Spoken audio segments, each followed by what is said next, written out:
My dear students, let us now start with our next lecture, lecture 19.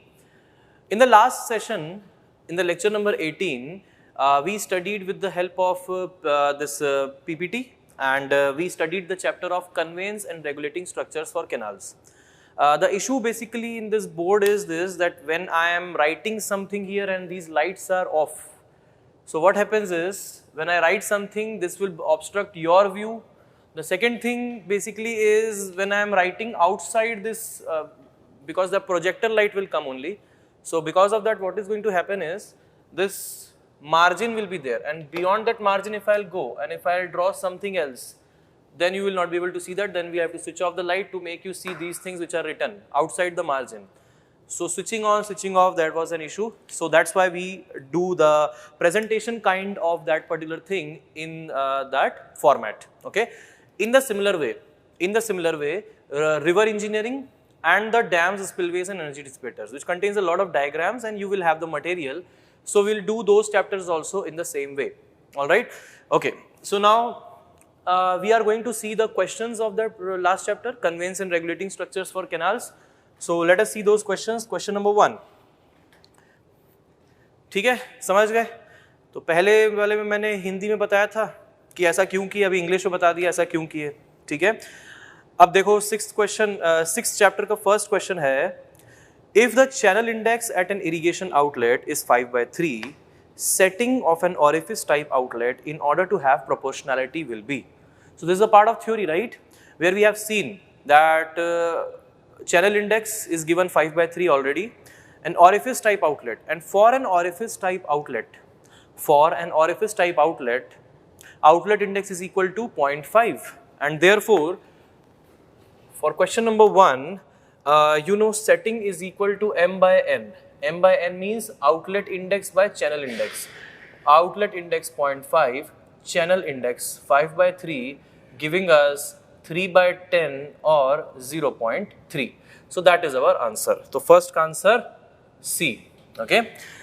Second one, the following data is available at the proposed site of a canal crossing. This is the data which is given.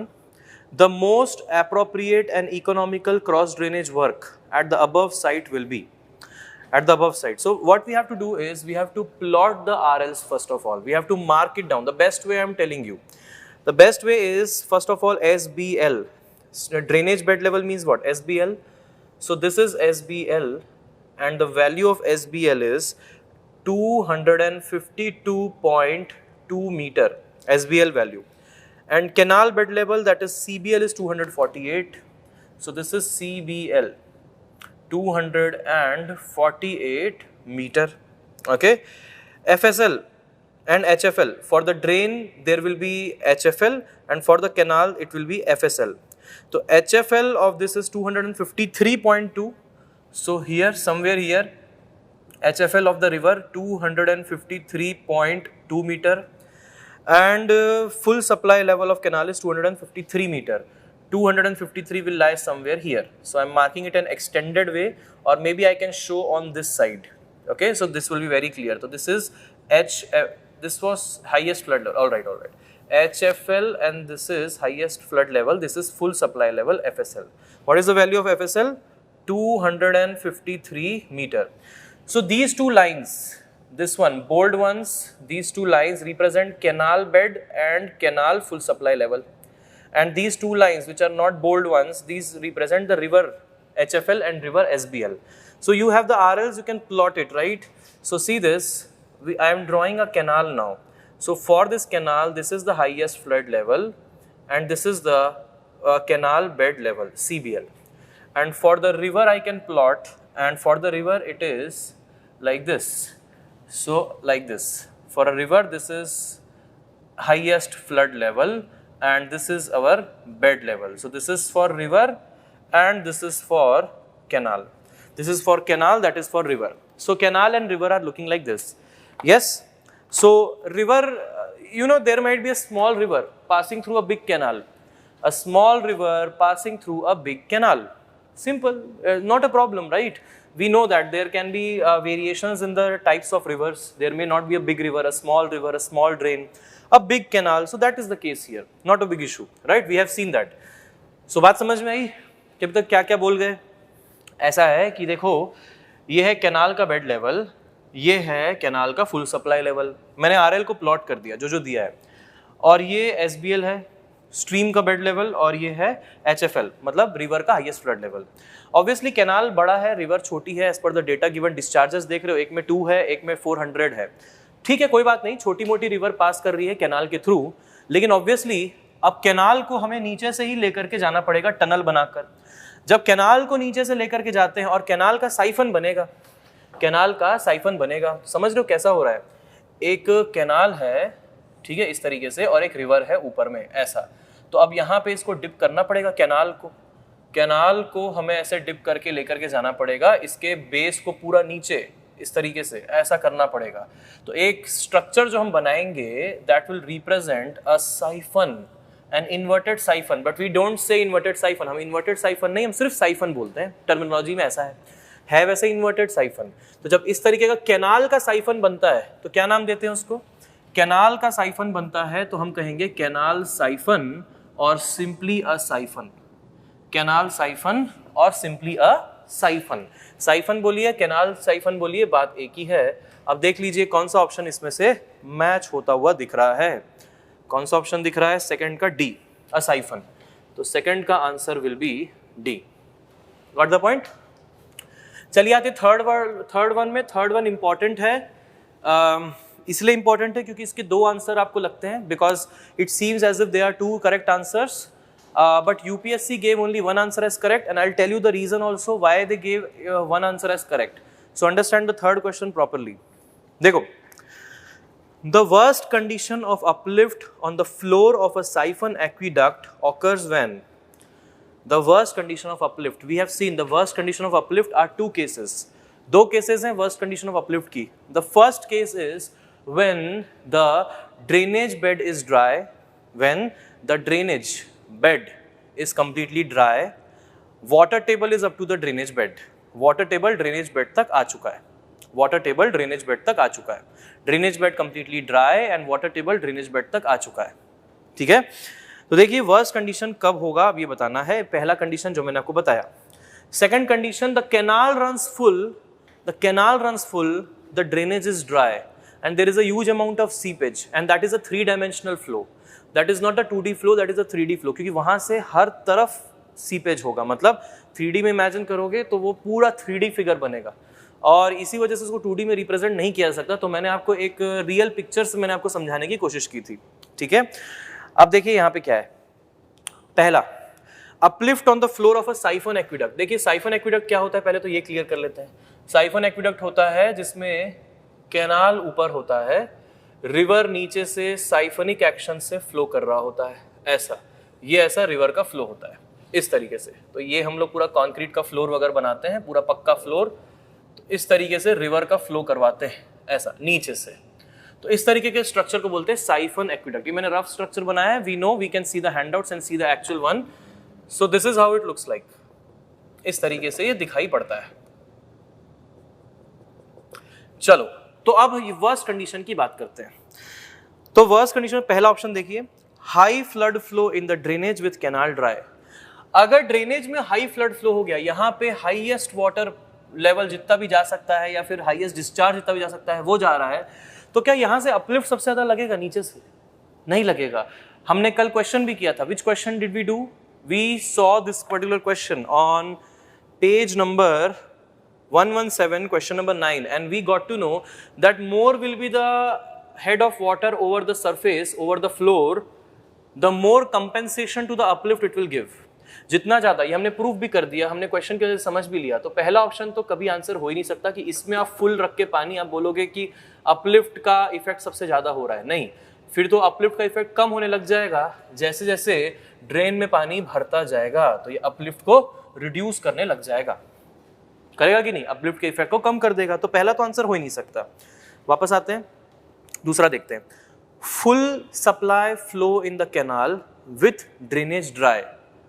Full supply flow मतलब इसमें full हो पानी और drainage dry हो, तब आप 3 dimension में canal यहां से ऐसे जा रहा है तो 3 डायमेंशन में यहां से सीपेज होता हुआ, फिर ऐसे सीपेज, इस तरीके से ऐसे सीपेज होता हुआ, मतलब इस पॉइंट को, ये एक फिक्स पॉइंट है, ये फिक्स पॉइंट से यहां जा रहा है, फिक्स पॉइंट से यहां जा रहा है, इस फिक्स पॉइंट से यहां जा रहा है, यहां जा रहा है, तो ऐसे करके फुल सप्लाई फ्लो जो है, जो अब कैनाल का अगर है तो सीपेज डेफिनेटली हो सकता है। तो ये आंसर हमारा प्रोबेबल आंसर है, तो मैं यहाँ पे लिख दे रहा हूँ कि थर्ड का आंसर बी तो हो सकता है, ठीक है, ये हो सकता है आंसर।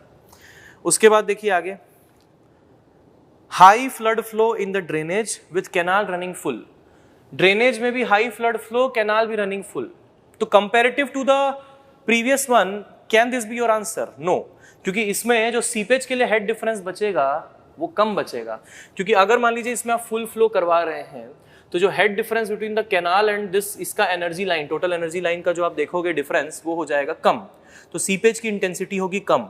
मोर ओवर जब इसमें पानी भर जाएगा, when there will be water here, it will be able to compensate the uplift, and uplift will not be able to do that much amount of lifting up, the phenomena of lifting up, right. इसके बाद तीसरा तो नहीं हो सकता। चौथा, water is at drainage bed and the canal is dry, water is at drainage bed मतलब water table यहां तक पहुंच चुका है, ड्रेनेज के बेड तक के वाटर टेबल पहुंच चुका है, मतलब यहां तक पानी आ गया है, and the canal is also dry, ठीक है, तो water is up till here and the canal is dry, canal भी खाली है, कैनाल भी खाली है और water is up to the drainage bed, तो ऐसे में अपलिफ्ट का मैक्सिमम इफेक्ट लगेगा कि नहीं? तो डेफिनेटली थर्ड का आंसर डी भी हो सकता है, थर्ड का आंसर डी भी हो सकता है, डेफिनेटली हो सकता है, बी भी हो सकता है, डी भी हो सकता है। अब यूपीएससी जो आंसर देता है मैं वो छोड़ो, बाद में बताऊंगा, लेकिन आप पहले ही बताओ कि बी और डी अगर आपके दोनों आंसर लग रहे हैं तो आप किसको मोस्ट अप्रोप्रिएट वन चुनेंगे? आप किसको मोस्ट अप्रोप्रिएट वन चुनेंगे टू मेक श्योर दैट या this will always be the answer but the other one sometimes may not be the answer? Understand the point that one of these will always be the answer, the other one may not always be the answer. may not, मैं कह रहा हूं मैं, हो भी सकता है नहीं भी हो सकता है, कौन सा वाला? ये जो डी है ऑप्शन, ये हमेशा आंसर होगा हमारा, हमेशा। अब वो कैनाल लाइंड हो, अनलाइंड हो, कैसा भी हो, टाइप 1 एक्विडक्ट हो, टाइप 2 हो, टाइप 3 हो, डी जो होगा वो हमेशा होगा हमारा आंसर, क्योंकि कैनाल भी खाली, यहां भी खाली, और वाटर टेबल आ गया यहां तक के, तो मैक्सिमम अपलिफ्ट हमेशा लग जाएगा। लेकिन बी आंसर हो भी सकता है, नहीं भी हो सकता है, क्योंकि कैनाल के बारे में नहीं बताया गया, सीपेज के बारे में बोला जरूर गया है, सीपेज के बारे में बोला नहीं गया, सिर्फ बताया गया कि कैनाल में पानी भरा है। लेकिन अगर मान लीजिए कि ये कैनाल अगर लाइंड होता और अच्छा ड्यूरेबल मटेरियल की लाइनिंग हो जाती, तो क्या कैनाल से उतना सीपेज होगा? अगर मान लीजिए पूरा कैनाल लाइंड है तो क्या कैनाल से उतना सीपेज होगा? डेफिनेटली होगा, we can not prevent the seepage, लेकिन 99% seepage can be prevented, just practically speaking just 0.5%, 1% of the original seepage happens। मतलब अगर मान लीजिए अनलाइन में 100 क्यूमेक के रेट से सीपेज हो रहा था, एग्जांपल है, तो लाइंड करने के बाद 0.5 या 1 क्यूमेक के रेट से ही सीपेज होगा, तो बहुत कम हो जाएगा। और इसी वजह से, क्योंकि ये लाइंड या अनलाइंड स्पेसिफाई नहीं किया है, कौन से ऑप्शन में? डी ऑप्शन में it is not specifying, it is just telling full supply flow in the canal with drainage dry. So whether the canal is lined one or an unlined one, it is not specifying, because there are various types of aqueducts, type 1, type 2, type 3. Similarly, there are various types of siphon aqueducts, type 1, type 2 and type 3. So understand the point very clearly. This can be the answer sometimes, this cannot be the answers depending upon whether there is a huge amount of seepage happening or not. But this will always be our answer. So whenever there is a confusion between the two things, think of it, which can always be the answer. ये बहुत बार होगा, FM में तो बहुत होता है, fluid mechanics में तो बहुत होता है, बहुत सारे क्वेश्चंस में होता है, सॉइल मैकेनिक्स में बहुत सारे क्वेश्चंस में होता है, बीयरिंग कैपेसिटी वाले चैप्टर में कितने क्वेश्चन ऐसे ही हैं। तो आप वहां पे ये देखेंगे कि कौन सा आंसर जो है हमेशा फिट बैठेगा, कोई डिस्क्रिपेंसी नहीं होगी जिसमें, तो डी आंसर है जो हमेशा फिट बैठेगा, जिसमें कोई डिस्क्रिपेंसी कभी नहीं होगी। समझ पाए? तो ऐसे में देखिए आंसर हो जाएगा डी, थर्ड का डी होगा, water is a drainage bed and the canal is dry, so that is answer, third का answer D, D not B. ठीक, इसके बाद फोर्थ पे आते हैं। Flexibility of an outlet may be defined as the ratio of rate of change of what, we know, B answer है, outlet discharge to the rate of change of discharge of the parent channel. क्या होता है flexibility? Flexibility होता है D Q by Q divide by D capital Q by capital Q, ये होता है flexibility. So which one of the options is telling you this? B option. So answer हो गया बी फोर्थ का। Fifth देखिए, and fifth you can easily answer, fifth one you can easily answer. For the head regulator, the most severe condition of uplift pressure on the floor occurs when? head regulator क्या होता है? मैंने दो चीजें बताई आपको, cross regulator और head regulator. Cross regulator होता है जिसमें हम लोग पेरेंट कैनाल में पानी की डेप्थ को कंट्रोल करने के लिए गेट लगाते हैं, उस गेट को बोलते हैं क्रॉस रेगुलेटर। हेड रेगुलेटर बोलते हैं उसको जो कि हम लोग ऑफटेक के हेड पे लगाते हैं, ऑफटेक में कितना हेड पानी का जा रहा है उसको कंट्रोल करने के लिए। सो यहाँ पे हेड रेगुलेटर की बात हो रही है, हेड रेगुलेटर की, ठीक है। तो मैं यहाँ पे बना देता हूँ, देखो आपको अच्छे से दिखेगा। So something like this, there is a gate, ये गेट है, ठीक है, ऐसा गेट वेट बना हुआ है यहाँ पर, और इसका मैं फ्लोर बना देता हूँ। हर हाइड्रोलिक स्ट्रक्चर का फ्लोर होता है कि नहीं, तो वैसे ही इस हेड रेगुलेटर का भी फ्लोर है, ठीक है, इस हेड रेगुलेटर का भी ऐसा एक फ्लोर है, तो ये रहा इसका फ्लोर, ऐसा, ठीक। तो अब इस हेड रेगुलेटर के एक साइड में है हमारा पेरेंट कैनाल और एक साइड में है हमारा ऑफटेक कैनाल, यहाँ पे है ऑफटेक, ठीक है। पेरेंट में मान लो डिस्चार्ज इस डायरेक्शन में फ्लो हो रहा है, तो हम गेट को ओपन करके ऑफटेक से पानी को बाहर निकाल सकते हैं। तो ऐसा वाटर का मूवमेंट है, जो मैंने एरो दिखाया है, the arrow directions which I am showing are the movement of water. So parent movement is like this, and when you open these gates, lift up or open these gates, the offtake takes the water from that, and this gate has this floor below that. For every hydraulic structure will have a floor, and therefore this gate also has, and this is the head regulator. This is the head regulator. Now coming to the question, what are they asking? क्या पूछा जा रहा है इसमें? Most severe condition of uplift pressure कब होगी? When will be the most severe condition of the uplift pressure below the floor through out the area of the floor. Imagine, ये मैंने तो कॉर्नर्स में एरो दिखाया है, लेकिन नीचे नीचे और पूरा एरिया इमेजिन करो जिसमें कि अपलिफ्ट फोर्स लग रहा होगा। कब होगा? सबसे worst condition, severe condition, the flow in the river is at flood level. अच्छा, ये रिवर के लिए हेड रेगुलेटर है, तो ये जो पेरेंट है हमारा, ये कोई कैनाल नहीं है, पेरेंट हमारी एक रिवर है, और वहां से रिवर से हम एक कैनाल निकाल रहे हैं। तो ऐसे में भी हम क्या बोलेंगे उसको? हेड रेगुलेटर ही तो बोलेंगे, क्योंकि अब ऑफटेक हमारा कैनाल है, पेरेंट हमारी रिवर बन गई, ठीक है। तो the flow in the river is at flood level and the canal is running at full supply depth. इसको 2D में बनाकर दिखाता हूं मैं। पहला ऑप्शन सभी को बना के दिखाऊंगा मैं, और आप खुद ही यहां से जज कर पाओगे कि कौन सा आंसर होगा, ठीक है। The flow in the river is eight highest flood level and canal is running at full supply level, ऐसा है। तो ये कैनाल है, ये रिवर है, ऐसा है। तो अब अपलिफ्ट कैसे होता है? जब सीपेज हो रहा होता है तो सीपेज का हेड भी तो होना चाहिए। यहाँ पे सीपेज का हेड कम है कि नहीं है?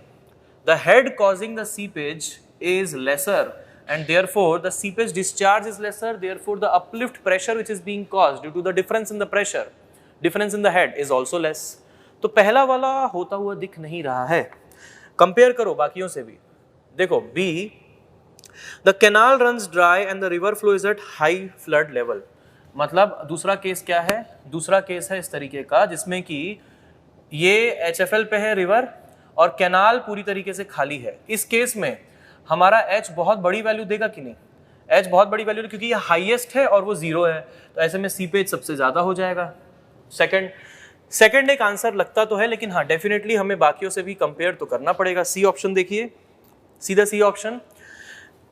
The canal runs at full supply depth and the river flows at pond level.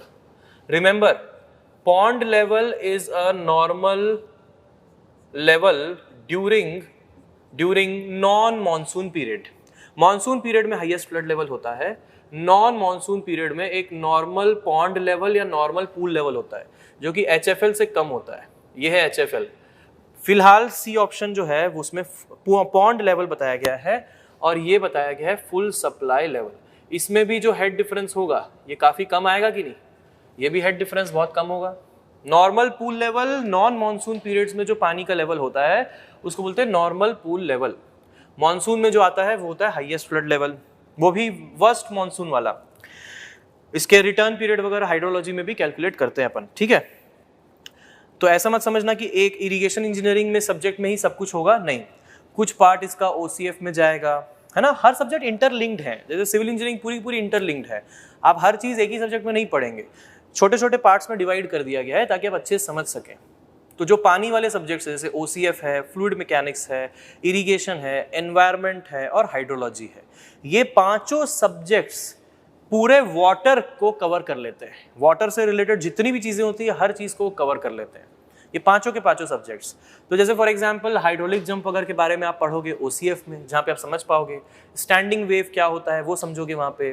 ठीक है, तो ऐसी बहुत सारी चीजें हैं जो आप लोग बाकी सब्जेक्ट्स में समझेंगे. तो ऐसा नहीं है कि एक सब्जेक्ट में हर चीज होगी, लेकिन हाँ जब आप बाकी सब्जेक्ट्स को पढ़ते चल जाएंगे ना तो you will be connecting the dots. अगर मैं पढ़ा रहा होता आपको OCF तो definitely I would have started with the hydraulic jump there itself, क्योंकि मुझे पता है कि मुझे ही पढ़ाना है.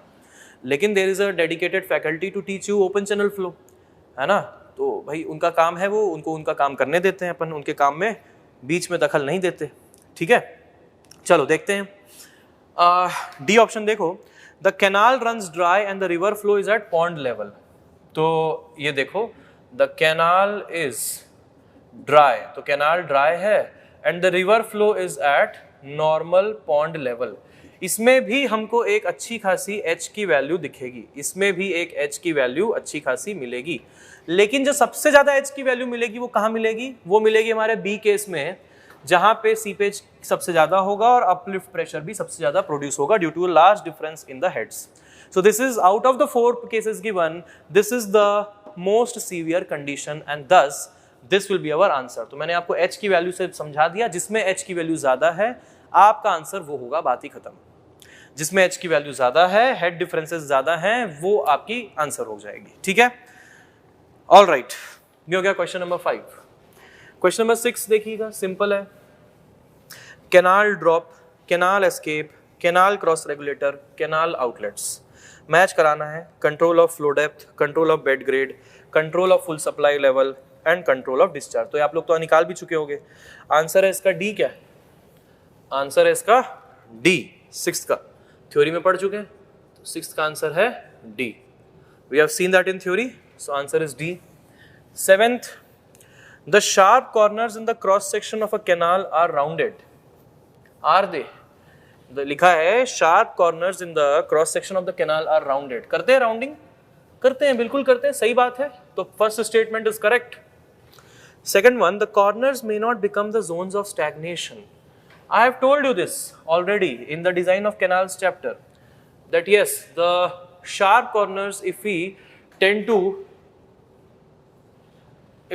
to make them in this circular way, so there the zones of stagnation are gone. They become the zone of stagnation and they are gone if we round them off like this, isn't it? So yeah, that is also a correct statement, but is the answer A or B? Combine those statements. I have given you the trick already. मैंने आपको trick बता दी है कि A और B में कैसे identify करना है, आप जानते हैं. देखिए, the sharp corners in the cross section of a canal are rounded because the corners may not become the zones of stagnation. सही बात है. Yes, हम sharp corners को round इसलिए करते हैं क्योंकि कहीं ऐसा ना हो जाए कि sharp corners जो है वो zones of stagnation बन जाएं. सही बैठ रहा है मामला एकदम? Yes, so answer is A. So 7th का आंसर हो जाएगा A. ठीक. इसके बाद आते हैं क्वेश्चन नंबर 8 पे. क्वेश्चन नंबर 8 क्या है? If the sensitivity of an irrigation module is half अगर सेंसिटिविटी इरिगेशन मॉड्यूल की हाफ है और 50% variation in canal water depth will cause x% variation in outlet discharge. Simple. Sensitivity is equal to dq by q divided by dy by y, and sensitivity is given as 0.5, and they are asking what will be the variation in outlet discharge given a 50% variation in the canal water depth. That means this is 50%, or you can say 0.5 also. dy by y है, अब इसको 0.5 लिख सकते हैं. तो what will be the variation here? That will be 0.25, or you can say 25%. That will be our answer. So our answer for 8th one will be 25%. Got it? चलिए, so this completes this particular chapter. Now we are going to start with the next chapter. अब अगला chapter start करेंगे. ठीक है, एक बार ये वाला दिखा दो आप, 5th वाला. ठीक है, हो गया. चलो नेक्स्ट चैप्टर स्टार्ट करेंगे. Our next chapter is the theories of seepage. Theories of seepage. Before studying that, पहले हम ये समझते हैं कि what is this phenomena of seepage? What is this phenomena of seepage? हम हर जगह बोलते हैं ना seepage, seepage बोलते हैं. मैंने आपको बता के भी रखा है वैसे, बट यहाँ पे थोड़ा इन डेप्थ जाएंगे और seepage को और अच्छे से समझेंगे. देखिए, सीपेज एक जनरल वर्ड है. सबसे पहली चीज मैं बात करूं सीपेज की. So seepage is a general term. Seepage is a general term used synonymously with percolation also. Seepage is used synonymously with percolation. They represent the movement of water in the interstices of the soil. They represent the movement of water in the interstices of the soil. जो soil के बीच बीच में जो pores है in the voids of the soil, they represent the movement of that. If that phenomena is going on, then we'll say seepage.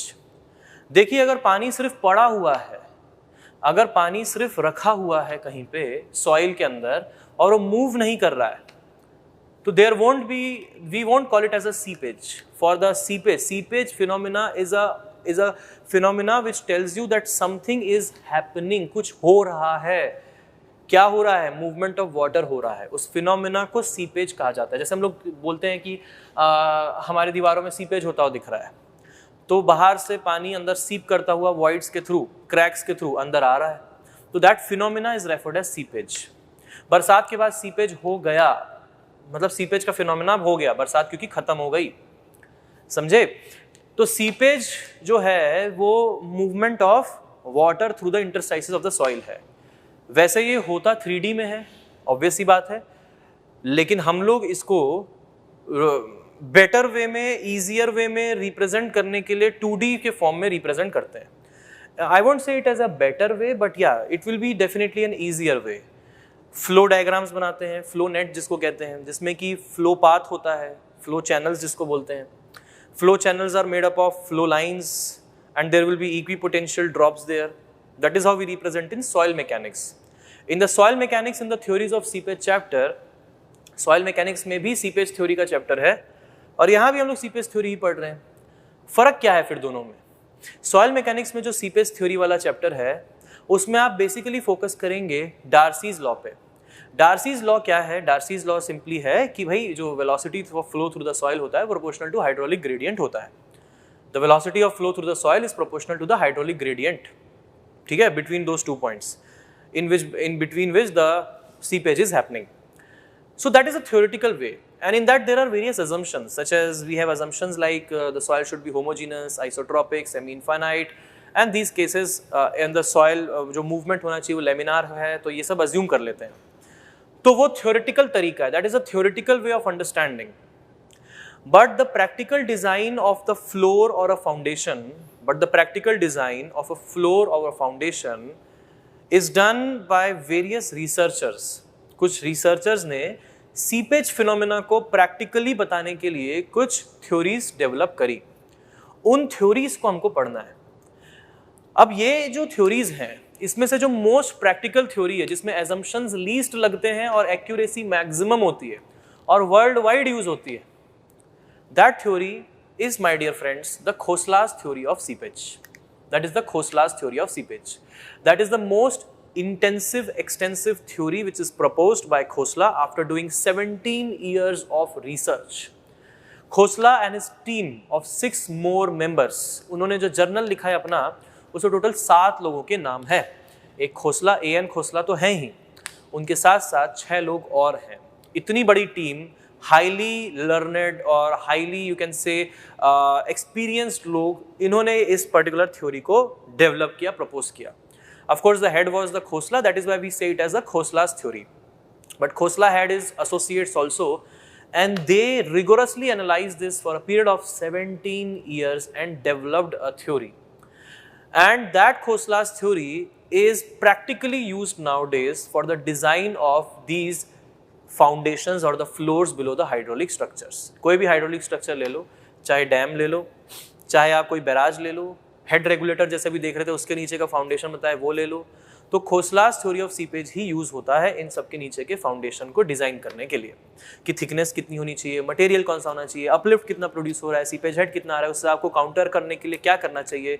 So nowadays we use Khosla's theory only, which is the most accurate and obviously the most intensive one. Before Khosla there were other researchers also. Khosla के पहले कुछ और researchers भी थे. दे वर ब्लाई and Lane. They were most notable. There were others also before them also. उनके पहले भी और लोग थे, लेकिन जो most notable थे वो थे ब्लाई और लेन. ब्लाइज क्रीप थ्योरी और लेन्स वेटेड क्रीप थ्योरी. ठीक है, ब्लाइज क्रीप थ्योरी और Lane's weighted creep theory. They were the most notable ones before Khosla. Khosla finally developed all of these things, equations, curves, transformation curves and everything. He developed this in around 1960s. उस समय ये complete हुआ. उसके बाद फिर यही use होने लगा हर जगह और through out the world use होता है. ठीक है, तो बात समझिएगा कि हमें इस पर्टिकुलर चैप्टर में क्या करना है और ये कैसे डिफर करता है with your soil mechanics, the same chapter. In the soil mechanics you are going to study about the flow nets, the Darcy's law application and everything, the earthen dam, the phreatic line concept, all of these, earthen dam के बारे में, फ्रीएटिक line के बारे में, वो जो parabola बनता है उस पैराबोला की इक्वेशन के बारे में, डायरेक्ट्रिक्स के बारे में, फोकस के बारे में, ये सब आप सॉइल मैकेनिक्स में पढ़ेंगे. ये सारी की सारी चीजें सॉइल मैकेनिक्स में उस चैप्टर में पढ़ेंगे. यहाँ पे जो हमें पढ़ना है वो बात करना है कि जो प्रैक्टिकल जो थ्योरीज प्रपोज की गई हैं डिजाइन करने की, वो क्या है, वो क्या है. ठीक है, सो यहाँ पे हम लोग स्टार्ट करते हैं हमारा chapter, that is the theories of seepage. So I told you what is the seepage phenomena and what is the scope in irrigation engineering. Okay, so theories of seepage, that's our chapter. Now in this chapter there are 3 theories which we are going to study. The first theory will be Bly's creep theory. The second theory will be Lane's weighted creep theory, Lane's weighted creep theory, and the third one is Khosla's theory. The third one is the Khosla's theory. Okay, Khosla's theory. So these 3 theories we are going to understand. Now understand one more thing. Bly's और Lane's काफी easy theory है, तो आज भी देखिए खोसलास theory complicated हो जाती है. देखो जो चीज़ें ऑब्वियसली बात है आपको इन डेप्थ एनालिसिस करके दे रही हैं तो थोड़ी कॉम्प्लिकेटेड तो होंगी, मुश्किल तो होगा कैलकुलेशन करने में. So wherever we need some approximate analysis, till today Bligh's theory and Lane's weighted creep theory are used to get an approximate but a much easier analysis. And then to design it in a detailed way, definitely the designers take this Khosla's theory into consideration. Without that, it cannot be done. It cannot be done. Got the point? Now, what is our scope? We'll study these 2 theories. We'll understand their assumptions, their drawbacks, everything. And we'll also understand how the Khosla's theory overcomes these drawbacks. Okay, that is also. But our scope of Khosla's theory is not to design it completely wholly. Our scope is just to get a bird's eye view of the Khosla's theory. A bird's eye view. Because Khosla took the observations from Schwarz-Christoffel transformation equations, and those observations were incorporated here. सो अगर खोसलास theory पे जाएंगे तो हमें पहले जाना पड़ेगा Schwarz Christoffel transformation equations पे, उनके कर्व्स बनते हैं। एस के गर्भ में देखिए वो बड़े बड़े कर्व्स मिलते हैं बने हुए, उस तरह के वो श्वार्ट्ज क्रिस्टोफेल ट्रांसफॉर्मेशन कर्व्स होते हैं, ठीक है। वो बुक के साथ मिलते हैं ना, बड़े बड़े शीट्स ऑफ कर्व्स मिलते हैं, तो those are there. So we don't have to go into those things because those will not be given to you in the exams also. ये आपको एग्जाम में दिया भी नहीं जाएगा। The thing which is of importance for pre, for GATE, okay, and other PSC's examination, PSU examinations, is the bird's eye view of Khosla's theory. The assumptions, the recommendations, the methodology devised by Khosla, not the complete method, just the overview of the methodology, and also the Khosla's exit gradient theory. That is of very much importance here. Khosla's exit gradient theory. ठीक है, तो ये सब चीजें पढ़नी है। तो I told you the scope of our this whole theories of CPH chapter. Now, before going into these theories, let us first talk about some common basics which all these three researchers talk about. Before going into these theories, let us first talk about some common basics which all these researchers talk about. Let us talk about the failure of a foundation which is a floor. Failure of a floor. Let us talk about failure of a floor. I told you that कि hydraulic structures में जो foundation होता है वो floor के जैसा होता है। तो यहाँ पे अगर हम floor बोले तो समझ जाना floor का मतलब है foundation, या foundation बोले तो foundation का मतलब समझ जाना floor है, vice versa, ठीक है, because the foundation of an hydraulic structure is just like a floor. Okay, there are two ways in which the floor failure can happen. दो तरीके हैं जिससे फ्लोर का फेलियर हो सकता है। पहला इसको कहा जाता है फेलियर ड्यू टू पाइपिंग और अंडरमाइनिंग। पाइपिंग बोलिए या अंडरमाइनिंग बोलिए, एक ही बात है। फेलियर ड्यू टू पाइपिंग और अंडरमाइनिंग। और जो दूसरा है failure due to uplift. Failure due to uplift, ठीक है। अपलिफ्ट को हम बहुत अच्छे से जानते हैं, समझ रहे हैं, फील कर पा रहे हैं अपलिफ्ट, राइट। तो वो uplift, failure due to uplift, ऊपर की तरफ लिफ्ट अप हो जाना, और हमारा दूसरा है, पहला है फेलियर ड्यू टू पाइपिंग और अंडरमाइनिंग, ठीक है। तो ये दो फेलियर्स की हम लोग यहाँ पे बात करने वाले, एक ये और एक ये। तो चलिए पहले देखते हैं हम लोग फेलियर ड्यू टू पाइपिंग और undermining. Let's first focus here, but before going to the failure, first discuss what is piping और undermining phenomena. Understand what is this piping और undermining. See, there is this hydraulic structure. Now I told you that everything happens in 3 dimension, but for our ease in analysis, we represent it in 2D.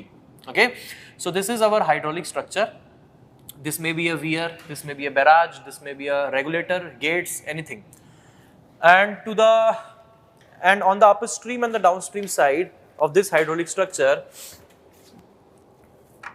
on the upstream and the downstream side of this hydraulic structure, there is water. That is why it is made, right? So let us suppose this is the water and this is the head difference. This is the head difference. Understand, more the head difference, more will be the phenomena of seepage, isn't it? जितना ज़्यादा head difference होगा उतना ही ज़्यादा seepage की tendency होगी, because water will try to equalize its head on both the sides, and therefore there will be seepage. From where to where? From left to right in this case. From here to here, like this. Okay. Now, what is this piping or undermining is? What happens is, when the water particles come out, see, these are the water particles. Blue color represents the water particles in between the soil. So I am representing it in a simple form like this. I am representing it in a simple form. So this is a kind of a flow line, you can say, and similarly there will be so many flow lines. That means those water particles, they may not be always looking like this, but for simplicity I have shown you like this. That what happens. Understand that this is the outermost water particle, this one which I have shown in bold, this is the outermost water particle, and this is about to come out. ये सबसे बाहरी water particle है और ये just बाहर आने वाला है। जस्ट बाहर आने वाला है।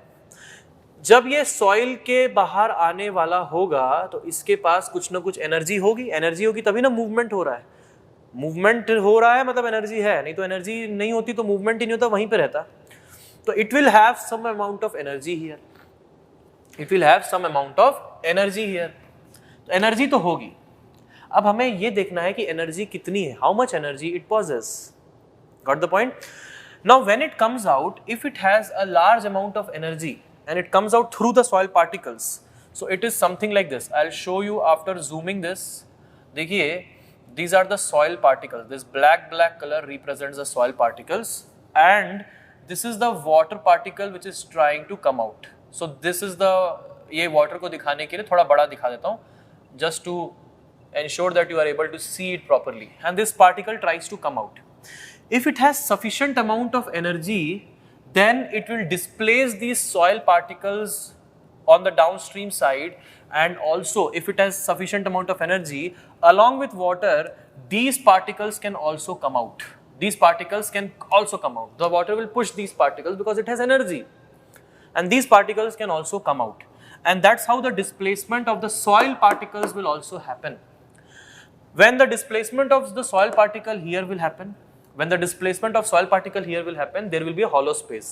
तो जब soil के particles पानी की एनर्जी की वजह से बाहर आ जाएंगे, जब soil के particles पानी की एनर्जी की वजह से बाहर आ जाएंगे, तो यहाँ पे एक hollow space हल्की सी क्रिएट होगी, छोटा सा क्रेटर, छोटा सा गड्ढा दिखेगा। मतलब कैसा दिखेगा? अब मैं इसको फिर से दिखा रहा हूँ, अब इसको हटा करके मैं दिखा रहा हूँ, तो अब soil में आपको इस तरीके का ऐसा गड्ढा दिखाई देगा। ऐसे क्यों? क्योंकि वहाँ के soil particles पानी ने निकाल लिए। अब पीछे से और भी पानी आएगा। अब अगर मान लो उसके पास भी एनर्जी है तो वो और पार्टिकल सॉइल के निकालता चला जाएगा। तो ऐसे करते करते धीरे धीरे सॉइल के बहुत सारे पार्टिकल्स निकलते चले जाएंगे एक फ्लो लाइन के अलोंग, और एक हॉलो स्पेस इस तरीके की धीरे धीरे क्रिएट होनी स्टार्ट हो जाएगी। जब इस तरीके की एक हॉलो स्पेस क्रिएट होगी तो यहाँ पे स्ट्रक्चर के नीचे ऐसा हॉलोनेस आना अच्छी बात है क्या? Is it a good thing that there is a hollowness beneath the structure like this? अब इतना हॉलो आने से पहले ही आप समझिए, this is not in one section, this is everywhere in 3D imagine, this is everywhere. And if there is a such kind of thing happening because of excess energy of water, water is creating this hollow space there because water has energy, and not only this, there will be nearby also, and there will be randomly happening. ये तो मैंने एक example दिया है, ये just एक example है। ऐसा होगा ऐसा नहीं है जरूरी, हो सकता है कि आसपास में से 10 जो है हॉलो स्पेसेस नीचे नीचे क्रिएट हो, जो कि पाइप जैसे दिखते हैं, जो कि पाइप जैसे दिखते हैं, और वाटर उनको वाटर सॉइल पार्टिकल्स को आगे धक्का देते जाता है और सब के सब बाहर निकलने लग जाते हैं। तो जैसे जैसे एक पार्टिकल 2 पार्टिकल निकलता है, फिर जो बाकी बचे हुए पार्टिकल्स हैं पानी उनको भी पुश करते जाता है और सब के सब बाहर निकलने लग जाते हैं। ऐसा करते करते एक हॉलो स्पेस क्रिएट होती है। जरूरी नहीं है कि पूरी हॉलो स्पेस क्रिएट होगी तभी स्ट्रक्चर नीचे सबसाइड करेगा, स्ट्रक्चर नीचे धंस जाएगा। तो जरूरी नहीं है कि पूरी हॉलो स्पेस क्रिएट हो तब ऐसा होगा ना, ये डिफरेंशियल सेटलमेंट भी हो सकता है। मतलब मान लीजिए कि पूरी हॉलो स्पेस क्रिएट नहीं भी हुई, let us suppose there is this only this much amount of hollow space created and the rest is fine. अभी ये सब पूरा का पूरा सॉइल ही है, तो only this much amount of hollow space is created.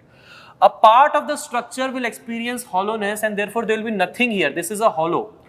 और ये क्या होगा, एक छोटा सा पार्ट ऑफ द स्ट्रक्चर भी डिफरेंशियली सेटल कर सकता है। हो सकता है कि ये पार्ट ऐसे क्रैक हो जाए और ये पोर्शन नीचे सेटल कर जाए, ये पोर्शन नीचे ऐसे सबसाइड कर जाए, इस तरीके से ऐसे धंस जाए, ये ऐसा हो सकता है। अगर एक पार्ट ऑफ द स्ट्रक्चर भी फेल हो गया तो स्ट्रक्चर तो फेल ही हो गया। तो जरूरी नहीं कि पूरा स्ट्रक्चर के नीचे पूरा पाइप बनेगा, पूरा फॉर्मेशन होगा तब ऐसा होगा ना। थोड़े थोड़े में भी आप अगर मान लीजिए नीचे हॉलो स्पेस देख रहे हैं स्ट्रक्चर के नीचे, तो वहां पे भी इस तरीके का फेलियर हो सकता है। Partial failure, differential failure, differential settlement, ये हो सकता है। तो अब ये पूरा का पूरा स्ट्रक्चर कॉम्प्रोमाइज हो गया। तो यही इसी फिनोमेना को बोलते हैं पाइपिंग और अंडरमाइनिंग। और जो फेलियर होता है that is simply referred as failure due to piping और undermining. Got the point clear? Now the theory suggest what? These are the theories. These are the theories. Now what they suggest? They suggest some remedial measures. Now I am not talking about this theory suggests what, this theory or this theory. No. All these theories suggest some common remedial measures to prevent this failure. So let us talk about the remedial measures. The first and the most important remedial measure is to provide sheet piles or cutoffs. Provide sheet piles or cutoffs. Sheet piles or cutoffs. What are these sheet piles or cutoffs? Sheet pile बोलिए या cut off बोलिए, ये एक lamina के जैसे दिखते हैं जिसमें कि इनकी जो गहराई होती है वो काफ़ी ज़्यादा होती है, सरफेस एरिया बहुत होती है और इनका जो थिकनेस होता है ये रिलेटिवली कम होता है. They look like this. They have a huge amount of surface area but they don't have much of the thickness. They look like this. If I'll speak in terms of absolute terms, they will look like your copy or maybe this my iPad or your mobile. So they will look something like this. They will have a huge amount of surface area, but their thickness will be lesser. Thickness will be lesser. Okay. These are called as sheet piles or cutoffs. What do they cut off? क्या काट देते हैं ये जो ऐसा बोला जा रहा है cut off? They cut off the flow path. That is why they are called as cutoffs. They cut off the flow path. तो कहां पे लगाते हैं इन शीट पाइल्स को? बात समझिए. इन शीट पाइल्स को हम अपस्ट्रीम साइड में लगा सकते हैं, इन शीट पाइल्स को हम डाउनस्ट्रीम साइड में लगा सकते हैं, इन शीट पाइल को हम इंटरमीडिएट पॉइंट्स पे भी लगा सकते हैं. इन शीट पाइल्स को हम इंटरमीडिएट पॉइंट्स पे भी लगा सकते हैं. तो this is in general about sheet pile. तो इसको आप आखिरी में नोट में वगैरह डाल सकते हैं, शुरुआत में भी डाल सकते हो नोट में, कि ये शीट पाइल्स को अपस्ट्रीम साइड, डाउनस्ट्रीम साइड और इंटरमीडिएट पॉइंट्स पे लगाया जा सकता है. ठीक है. ये इम्परवियस बनाए जाते हैं. किस मटेरियल के होते हैं ये? यूजुअली स्टील के हो सकते हैं. आजकल एल्यूमिनियम की शीट्स भी मिलती हैं, वो भी इंस्टॉल कर सकते हैं. ये कंक्रीट के भी हो सकते हैं. ये कास्ट इन सीटू भी हो सकते हैं, प्री फैब्रिकेटेड, प्री मैन्युफैक्चर्ड भी हो सकते हैं और उसको फिर अपन केसिंग के साथ प्लेस कर देते हैं. कास्ट इन सीटू भी हो सकते हैं. इसी शीट पाइल का एक स्पेशल केस होता है जिसको हम लोग बोलते हैं ग्राउट कर्टेन. इसी शीट पाइल का एक स्पेशल केस होता है, उसको बोलते हैं ग्राउट कर्टेन. मैंने आपको बोला था ये मैं बताऊंगा आपको आगे, डैम्स वाले चैप्टर में बताया था आपको ये बताऊंगा आगे. ग्राउट कर्टेन एक पॉइंट था कि grout curtain is provided at the downstream end to reduce the exit gradient. ये पॉइंट था वहां पे डैम्स वाले चैप्टर में. बस उसी का आंसर आपको यहाँ मिल जाएगा अभी. ग्राउट कर्टेन क्या होता है? सबसे पहले उसको समझने के लिए ग्राउटिंग समझ लीजिए. बीएमसी आपका चल ही रहा है, ग्राउटिंग वगैरह आप जान रहे हैं, है ना? फिर भी मैं बता देता हूँ. ग्राउटिंग होता है जिसमें हम लोग ग्राउट बनाते हैं. ग्राउट में क्या होता है? सीमेंट, सैंड और वाटर. सीमेंट और सैंड और water in relatively high proportion of water, मतलब थोड़ा पतला पेस्ट होता है, उसको बोलते हैं ग्राउट. तो यहाँ पे क्या करते हैं हम, जैसे कोई भी हाइड्रोलिक स्ट्रक्चर है, जैसे डैम है, ठीक है, और वो डैम का फाउंडेशन है. जैसे ये डैम है और ये डैम का फाउंडेशन है. This is the foundation of the dam. So this is the foundation of the dam. What do we do to reduce this phenomena of piping और अंडरमाइनिंग? अब डैम के नीचे थोड़ा सा ड्यूरेबल तरीके से ग्राउट कर्टेन प्रोवाइड किया सकता है, अपस्ट्रीम में भी, डाउनस्ट्रीम में भी. अपस्ट्रीम में भी, डाउनस्ट्रीम में भी. क्या करके? यहाँ पे पहले ड्रिलिंग की जाती है, एक हॉलो स्पेस क्रिएट किया जाता है. ड्रिलिंग करके एक हॉलो स्पेस क्रिएट करते हैं. सो this is now hollow. This is a hollow space. Upstream में भी करते हैं, डाउनस्ट्रीम में भी करते हैं, दोनों जगह में किया जाता है. अपस्ट्रीम में भी, डाउनस्ट्रीम में भी. क्यों करते हैं अपस्ट्रीम डाउनस्ट्रीम अभी समझ जाओगे अभी सब. ऐसा हॉलो स्पेस क्रिएट करने के बाद यहाँ पे पूरी की पूरी सीमेंट पेस्ट को यहाँ पे भर देते हैं. सीमेंट की जो हमने ग्राउट बनाया है उसको यहाँ पे भर देते हैं और प्रेशर लगा करके बढ़िया से उसको यहाँ पे फिल कर देते हैं. अब ये क्या काम करता है? ये इसी फ्लो को इंटरसेप्ट करने का काम करता है. ये फ्लो की लेंथ को बढ़ाने का काम करता है. जो सीपेज होता है it increases the flow length. Now the flow can not pass through this because this grout after setting, ये ग्राउट जब सेट हो जाएगा यहाँ पे तो फिर सेटिंग के बाद ये इम्परवियस हो जाएगा. Now the water cannot flow through that. Water has to flow around that. So water will flow like this, and when the water will flow like this, समझो ऐसा, बड़ी सिंपल सी भाषा में अगर बोले तो जब हम कट ऑफ या शीट पाइल लगाते हैं, ये भी एक तरीका कट ऑफ या शीट पाइल ही है। हाँ, ये प्री फैब्रिकेटेड नहीं है, ये स्टील का एल्यूमिनियम का नहीं है, ये सीमेंट का होता है। इसको ग्राउट कर्टेन बोलते हैं। कर्टेन क्यों बोलते हैं? आपके घरों में पर्दे देखे हो, you have seen the this पर्दा इन योर होम्स, राइट? तो ये जो पर्दे हैं आपके घरों में, कर्टेन है, उसका सरफेस एरिया बहुत ज्यादा है कि नहीं? सरफेस एरिया बहुत ज्यादा है, थिकनेस कम है, बिल्कुल वही चीज है। इसका सरफेस एरिया इमेजिन करिए 3D में, ये आ रहा है आपकी तरफ, कुछ इस तरीके का है, तो सरफेस एरिया बहुत ज्यादा है। जितना लेंथ ऑफ द डैम होगा perpendicular to the board, the same will be the length of this grout curtain. So it's surface area is quite huge and also it is impervious. So think of it like this, for example this is you, ठीक है? ये कौन है? ये हो आप, ठीक है? And this is 100 million, this is 100 million building, ठीक है? ये है हमारी 100 मिलियन बिल्डिंग, ठीक है? 100 मिलियन किसकी बिल्डिंग है? ये हमारी मेडिसी की बिल्डिंग का नाम है ना, 100 million. So this is our 100 million building, ठीक है? And this is you want to reach Medici, either you can reach from your location to the 100 million building in the shortest path possible, or you can go here and there, roam around here and there, and then come to this 100 million building. So this is your path 1, this is your path 2. एक path में सीधा सीधा आ गए और दूसरे path में घूम फिर के आ रहे हो इधर उधर से। तो in which of these paths you will experience more energy loss? The second one. More energy loss will be in the second one, and that's what our aim is here.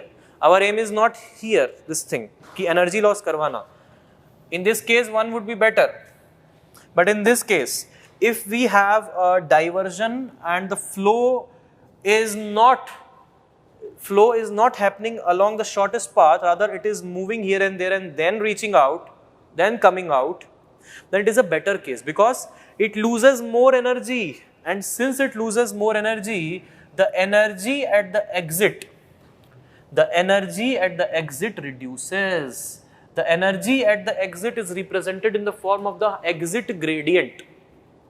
The energy at the exit is represented in the form of exit gradient. कैसे represent करते हैं?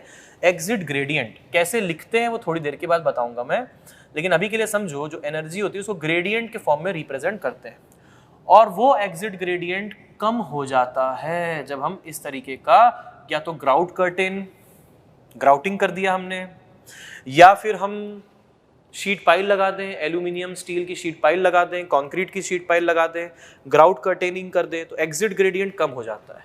इस case में जहाँ पे piles नहीं है, यहाँ पे जो एग्जिट ग्रेडियंट होता है, मतलब एग्जिट के समय जो एनर्जी, इन सिंपल टर्म्स मैं अभी बताऊंगा थोड़ी देर में मैथमेटिकली कैसे लिखते हैं, लेकिन सिंपल टर्म्स में एग्जिट के समय जो एनर्जी है उसको रिप्रेजेंट करने के लिए, बड़े ध्यान से समझो मैं क्या बोल रहा हूँ, एग्जिट के समय जो एनर्जी है उसको रिप्रेजेंट करने के लिए एग्जिट ग्रेडियंट यूज होता है।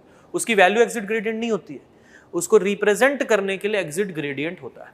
तो एग्जिट के समय जो एनर्जी है उसको रिप्रेजेंट करने के लिए एग्जिट ग्रेडियंट यूज होता है। तो यहाँ पे एग्जिट ग्रेडियंट ज्यादा है, यहाँ पे एग्जिट ग्रेडियंट कम हो जाएगा, क्योंकि water is traversing more path.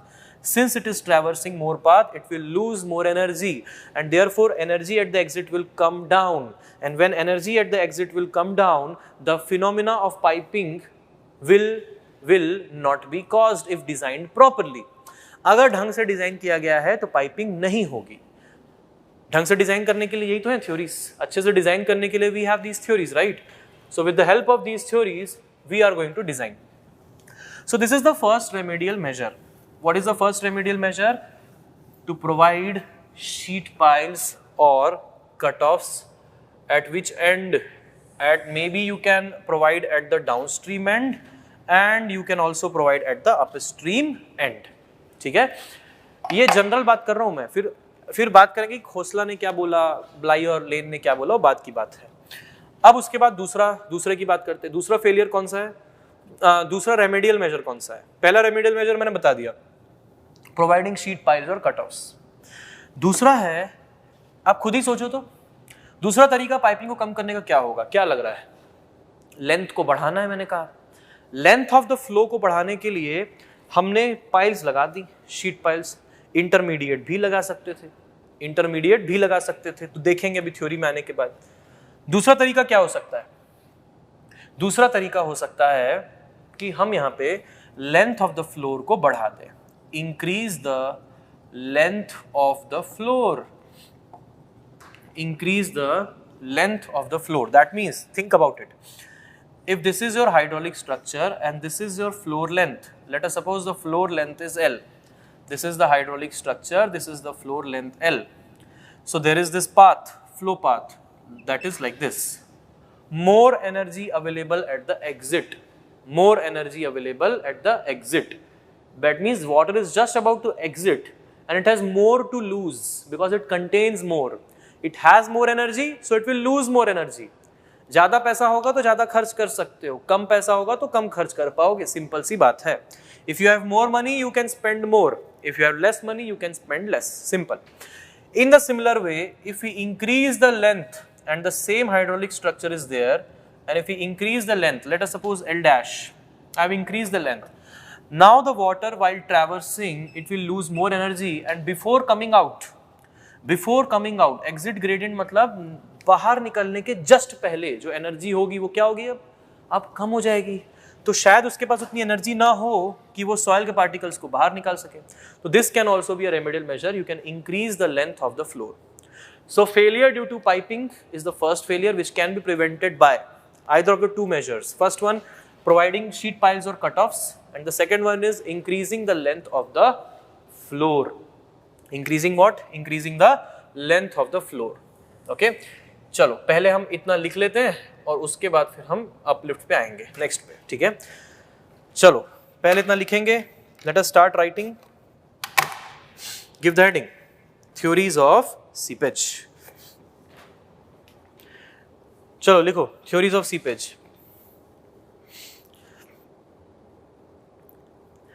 Every hydraulic structure is constructed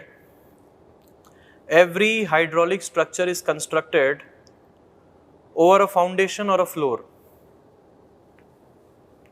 Every hydraulic structure is constructed over a foundation or a floor. Every hydraulic structure is constructed over a foundation or a floor. Full stop. The hydraulic structure may fail. The hydraulic structure may fail. The hydraulic structure may fail either above the surface or below the surface. The hydraulic structure may fail either above the surface or below the surface.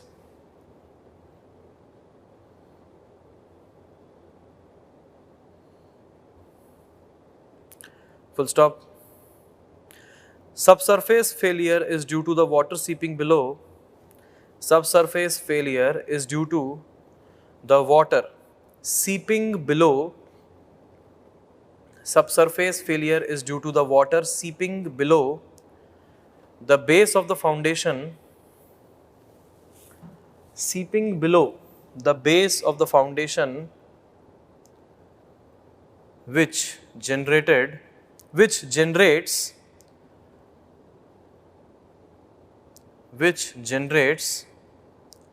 hydrodynamic forces.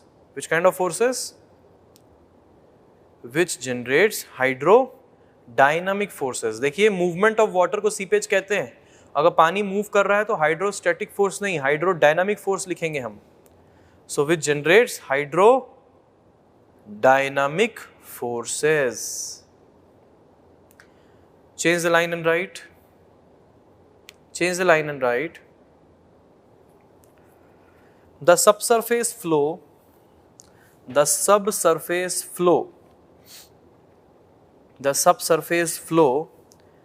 may cause, may cause, the subsurface flow may cause the failure of the floor, may cause the failure of the floor, may cause the failure of the floor due to following conditions. May cause the failure of the floor due to following conditions. Due to following conditions. First, by piping or undermining. First, by piping or undermining. Second, by uplift. Second, by uplift. By piping or undermining. Second, by uplift. By uplift. ठीक है. इसके बाद now give the heading failure due to piping. Now give the heading failure due to piping. Failure due to piping. पहले पूरा लिख लीजिए, उसके बाद फिर हम डायग्राम्स बना लेंगे. Failure due to piping. Write it down. If the water percolating below the foundation, if the water percolating below the foundation, if the water percolating below the foundation has sufficient energy, if the water percolating below the foundation has sufficient energy, when it emerges at the downstream end of the floor, if the water percolating below the foundation has sufficient energy, when it emerges at the downstream end of the floor, when it emerges at the downstream end of the floor, FLOOR, floor, comma, it may lift up the soil particles, it may lift up the soil particles at the end of the floor. It may lift up the soil particles at the end of the floor. It may lift up the soil particles at the end of the floor. END, end of the floor.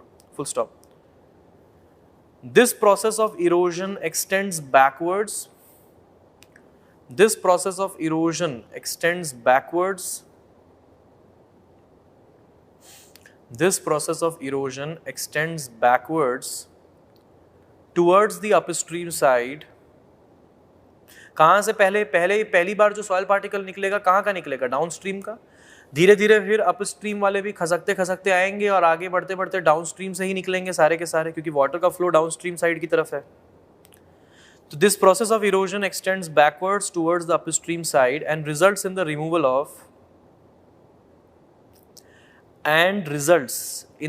Of this process of erosion x tends backwards, मतलब downstream से start होकर upstream के particles को भी target करता जाता है. X tends backwards towards the upstream side and results in the removal of soil particles, and results in the removal of soil particles, and results in the removal of soil particles, thereby developing a pipe-like formation below the floor, thereby developing a pipe-like formation below the floor, thereby developing a pipe-like formation below the floor. Full stop. The floor may subside. The floor may subside. SUBSIDE, subside. The floor may subside in this vacant space. खाली जगह, vacant space. The floor may subside in this vacant space so formed. The floor may subside in this vacant space so formed, which is referred as failure due to piping, which is referred as failure due to piping. failure due to piping.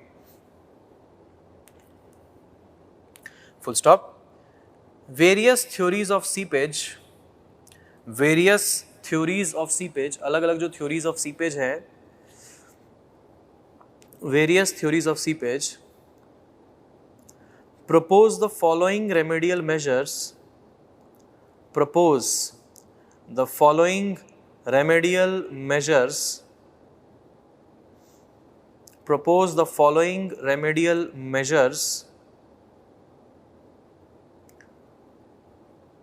To counter piping effect. Propose the following remedial measures to counter piping effect. Piping के effect को counter करने के लिए अलग अलग theories of seepage propose करती है remedial measures. ठीक है, तो चलिए सबसे पहले थ्योरीज ऑफ सीपेज तो अपन पढ़ने ही वाले हैं, ये तो देखेंगे ही, तो अभी इसको लिखने की जरूरत नहीं है. तो अभी आपको क्या बनाना है? सबसे पहले आपको ये बनाना है, ये है फेलियर ड्यू टू पाइपिंग और अंडरमाइनिंग. ये दिखा दो आप, दिख रहा है ये? ठीक है, ये दिखाओ आप, स्टार्टिंग में दिखाओ. दिखा दिए? ठीक है, अब इतना हिस्सा दिखा दो बचा हुआ, ये सेकंड वाला भी लिख लेंगे. ठीक है, चलो अब आते हैं नेक्स्ट वन पे. And the next one is failure due to uplift. यहां पे आ जाइए. Failure due to uplift. We know the uplift phenomena, right? Uplift हो सकता है किसी भी हाइड्रोलिक स्ट्रक्चर के नीचे जो फ्लोर है उसकी सरफेस एरिया में पानी का दबाव लगना. देखिए ऐसा है कि हम जब सीपेज के डायरेक्शन की बात करते हैं, when we talk about the direction of seepage, we talk about some net direction, but obviously all the forces will have some components in other directions, and that vertical component is responsible for causing that uplift at various points. और uplift को actually में निकालना बहुत मुश्किल है, इसी कारण यूएसबीआर ने हमें क्या किया, बहुत ही इजी तरीका दिया अपलिफ्ट को निकालने का. उसी मेथोडोलॉजी को हम यहाँ पे भी यूज कर सकते हैं. सेम मेथोडोलॉजी जो डैम के नीचे के लिए अपलिफ्ट निकालते थे वैसे हम यहाँ पे भी यूज कर सकते हैं. It is approved. ऑलराइट, चलिए. तो anyways, so uplift we know the phenomena, we are very much familiar with, we have calculated it, right? So we know all about it. Let us talk about the remedial measures.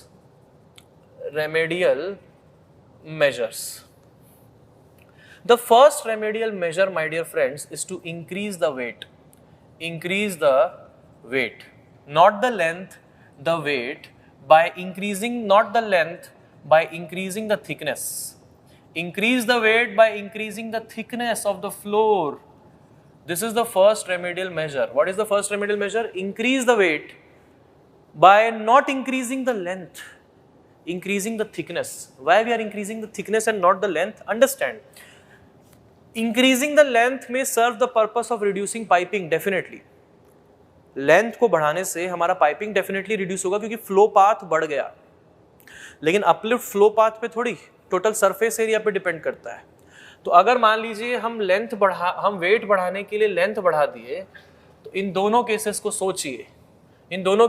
इसकी surface area कम है, हमने length बढ़ा के surface area बढ़ा दी. हम बोले wait हमने बढ़ा दिया. एक बात बताइए, आपने वेट तो चलिए ठीक है बढ़ा दिया है, लेकिन टोटल अपलिफ्ट फोर्स जो लग रहा होगा हाइड्रोलिक स्ट्रक्चर पे वो भी बढ़ा दिया कि नहीं? क्योंकि यहां पर अगर मैं इसका डायग्राम बनाऊंगा अपलिफ्ट प्रेशर डिस्ट्रीब्यूशन का, तो ये ऐसा बनेगा. अपलिफ्ट प्रेशर डिस्ट्रीब्यूशन कैसा बनेगा? ऐसा. यहां पे भी gamma W capital H, gamma W small H. यहां पे बनाऊंगा तो गामा डब्ल्यू कैपिटल एच और यहां पे तो गामा डब्ल्यू स्मॉल एच यही रहेगा. तो टोटल एरिया बढ़ गया, यानी कि टोटल वॉल्यूम प्रेशर प्रिज्म का बढ़ गया, अपलिफ्ट प्रेशर का वॉल्यूम बढ़ गया. और जब ऐसा हो गया तो टोटल अपलिफ्ट फोर्स बढ़ गया कि नहीं? तो याद रखिएगा, असर्शन रीजन में भी आ चुका है सवाल और स्टेटमेंट वाले में भी. जब कभी बोला जाए कि which one of these is a measure to reduce uplift, so increasing length is not a measure to reduce uplift. Increasing length is a measure to reduce piping, because increasing the length will increase the flow path and piping will be reduced, but uplift will be increased. Uplift को बढ़ाने के लिए आपको क्या करना होगा? Uplift को बढ़ाने के लिए आपको thickness को बढ़ाना पड़ेगा. Uplift को कम करने, uplift को कम करने के लिए आपको क्या करना होगा? Uplift को कम करने के लिए आपको weight को बढ़ाना होगा, और weight को बढ़ाने के लिए आपको thickness को बढ़ाना होगा. तो इसी कारण पहला जो रेमेडियल मेजर है वो है you have to increase the thickness. That means if you had this much length, keep it the same length, but you increase the thickness of the floor. Okay, and when you increase the thickness from some t value to t dash, your weight will increase also, and therefore it will be able to counter more uplift force, because now it has more weight, and since it has more weight, it will be able to counter more uplift. Isn't it? हम जानते भी हैं, question जो हमने किया बहुत अच्छा question था, जिसमें कि हम लोगों ने ऊपर के फोर्सेस और नीचे से जो अपलिफ्ट आ रहा था दोनों को बैलेंस कराया. अगर वेट ज़्यादा होगा, थिकनेस ज़्यादा होगा, तो अपलिफ्ट ज़्यादा रेजिस्ट हो पाएगा. सो that is the case here. ठीक है, you can put this in note. What you can put that in note? That increasing length increases uplift force on the floor. Uplift force on the floor. इसको आप बाद में note में डालना, ठीक है, लास्ट में. ठीक है. दूसरा रेमेडियल मेजर क्या है? दूसरा रेमेडियल मेजर वही है, प्रोवाइडिंग शीट पाइल्स और cut offs. Providing sheet piles और cut offs. Providing sheet piles or cutoffs is the second remedial measure. That means there is a common remedial measure for piping or undermining and uplift. एक common remedial measure है piping को reduce करने के लिए भी और uplift को भी, और वो common remedial measure क्या है? Provision of sheet piles. अब ऐसे में एक बात समझिएगा, अब आप खुद ही बताइएगा. मैं एक लाइन डायग्राम बना रहा हूँ. ये पहला केस अपस्ट्रीम पाइल और ये floor is represented by the horizontal line and this is an upstream pile. ठीक है, ये अपस्ट्रीम पाइल है, ये फ्लोर है. This is a floor and an intermediate pile. This is the floor and a downstream pile. Think logically and tell me which of these piles is most effective in reducing uplift. इनमें से कौन सी pile uplift को reduce करने में सबसे ज्यादा effective साबित होगी? पहली वाली. क्यों? क्योंकि पहली वाली में अपस्ट्रीम पाइल जब हम लगाते हैं तो पानी जब फ्लोर के नीचे एंटर करने से पहले ही हमने बहुत सारी एनर्जी लूज करवा दी. पानी फ्लोर के नीचे एंटर करे तो पानी के फ्लोर के नीचे एंटर करने से पहले ही हमने बहुत सारी एनर्जी लूज करवा दी. तो अपलिफ्ट फोर्स जो फ्लोर में लगेगा वो कम लगेगा क्योंकि पानी के पास एनर्जी कम हो गई है.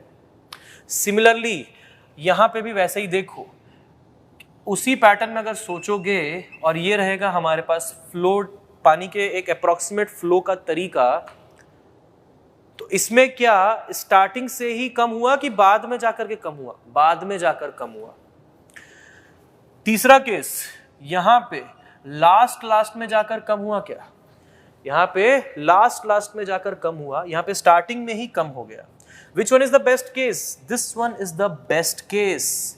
This is the best case scenario to reduce uplift. This is the worst case scenario to reduce uplift.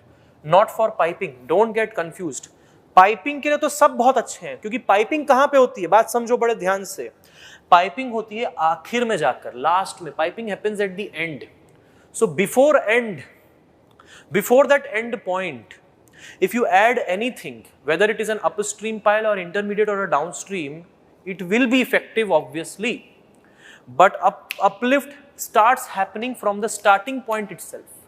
Uplift starts happening from the starting point itself. From this point itself, uplift starts acting. So we need to make sure that as soon as the water comes below the floor, it should lose its energy then and there itself. And that is done best by which pile? That is done best by the upstream pile. ये वही बात हो गई ना, अब पछताए होत क्या जब चिड़िया चुग गई खेत. क्या पछताना हो रहा है? अपलिफ्ट प्रेशर लग जा रहा है, चिड़िया चुग गई खेत. क्या सी चिड़िया चुग गई खेत? मतलब वाटर सारा का सारा प्रेशर तो लगा दिया. मतलब जितना अपलिफ्ट लगना था उतना पानी ने तो लगा ही दिया. और स्टार्टिंग में हेड ज्यादा था तो स्टार्टिंग में तो ज्यादा लगता है अपलिफ्ट, एंड में अब वैसे ही कम लगता है, और एंड में आप और फर्दर रिड्यूस करके क्या कर लोगे? इससे बढ़िया होगा हम अपस्ट्रीम पाइल को बेटर वे में लगा दें, तो वो हमें अपलिफ्ट फोर्स को कम करने में ज्यादा हेल्प करेगी. So upstream piles are more effective in reducing uplift as compared to intermediate or downstream piles. You can see whatever I have told just now repeatedly. एक बार और repeat करिए और failure due to piping और failure due to uplift देखिए और cases को analyze करिए, समझिए, क्योंकि ये जरूरी है. जरूरी किसमें है? जरूरी है आपके statement वाले सवालों में, assertion reason के सवालों में. uplift के लिए criteria अलग है, पाइपिंग के लिए क्राइटेरिया अलग है. पाइपिंग की मैं बात करूं तो उसमें हर तरह की पाइल अच्छा काम कर जाएगी, क्योंकि पाइपिंग स्टार्टिंग से नहीं होती, पाइपिंग एंड में जाकर होती है. क्योंकि एंड में जाकर होती है तो आप अपस्ट्रीम लगाओ, इंटरमीडिएट लगाओ या डाउनस्ट्रीम लगाओ, all will be equally effective. However uplift starts acting from the first point itself, and in those first points it is more in its intensity, as it is evident from these diagrams. You know कि जितना head initially होगा सबसे ज्यादा होगा, और उतना ही uplift भी equal and opposite. Soil से, जो सॉइल के अंदर पानी है वहां से रिएक्शन आएगा, जितना ऊपर से पानी का दबाव आएगा सॉइल के अंदर जो पानी है वो भी उतना ही रिएक्शन देगा. तो ऐसे में क्या होगा, ऐसे में अपलिफ्ट को रिड्यूस करने के लिए this pile will be more effective because it will reduce energy of water in the initial stages itself. So I have told it for the 6th or the 7th time, I think. So I hope if you will understand it right now, it is good. But if there is any kind of confusion or maybe you want a repetition, definitely go for seeing it again. फिर से देखिए, ठीक है? All right. ये हो गया uplift के बारे में, इसको आप डाल देंगे नोट में. चलिए लिखिए सेकंड वाला, failure due to uplift. Write down the second one, failure due to uplift. Failure due to uplift. Write it down. The water percolating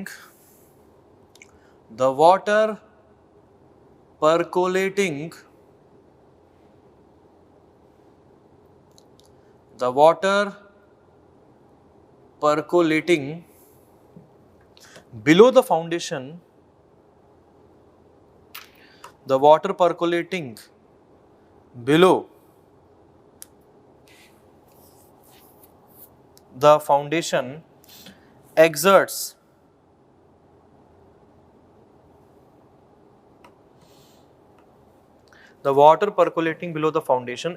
an upward pressure on the floor,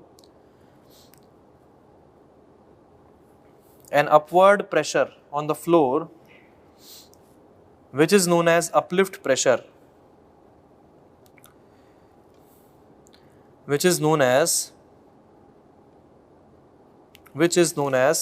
uplift pressure.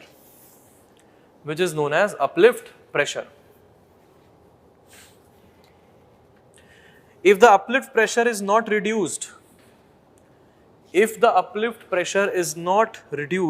or counterbalanced, if the uplift pressure is not reduced or counterbalanced,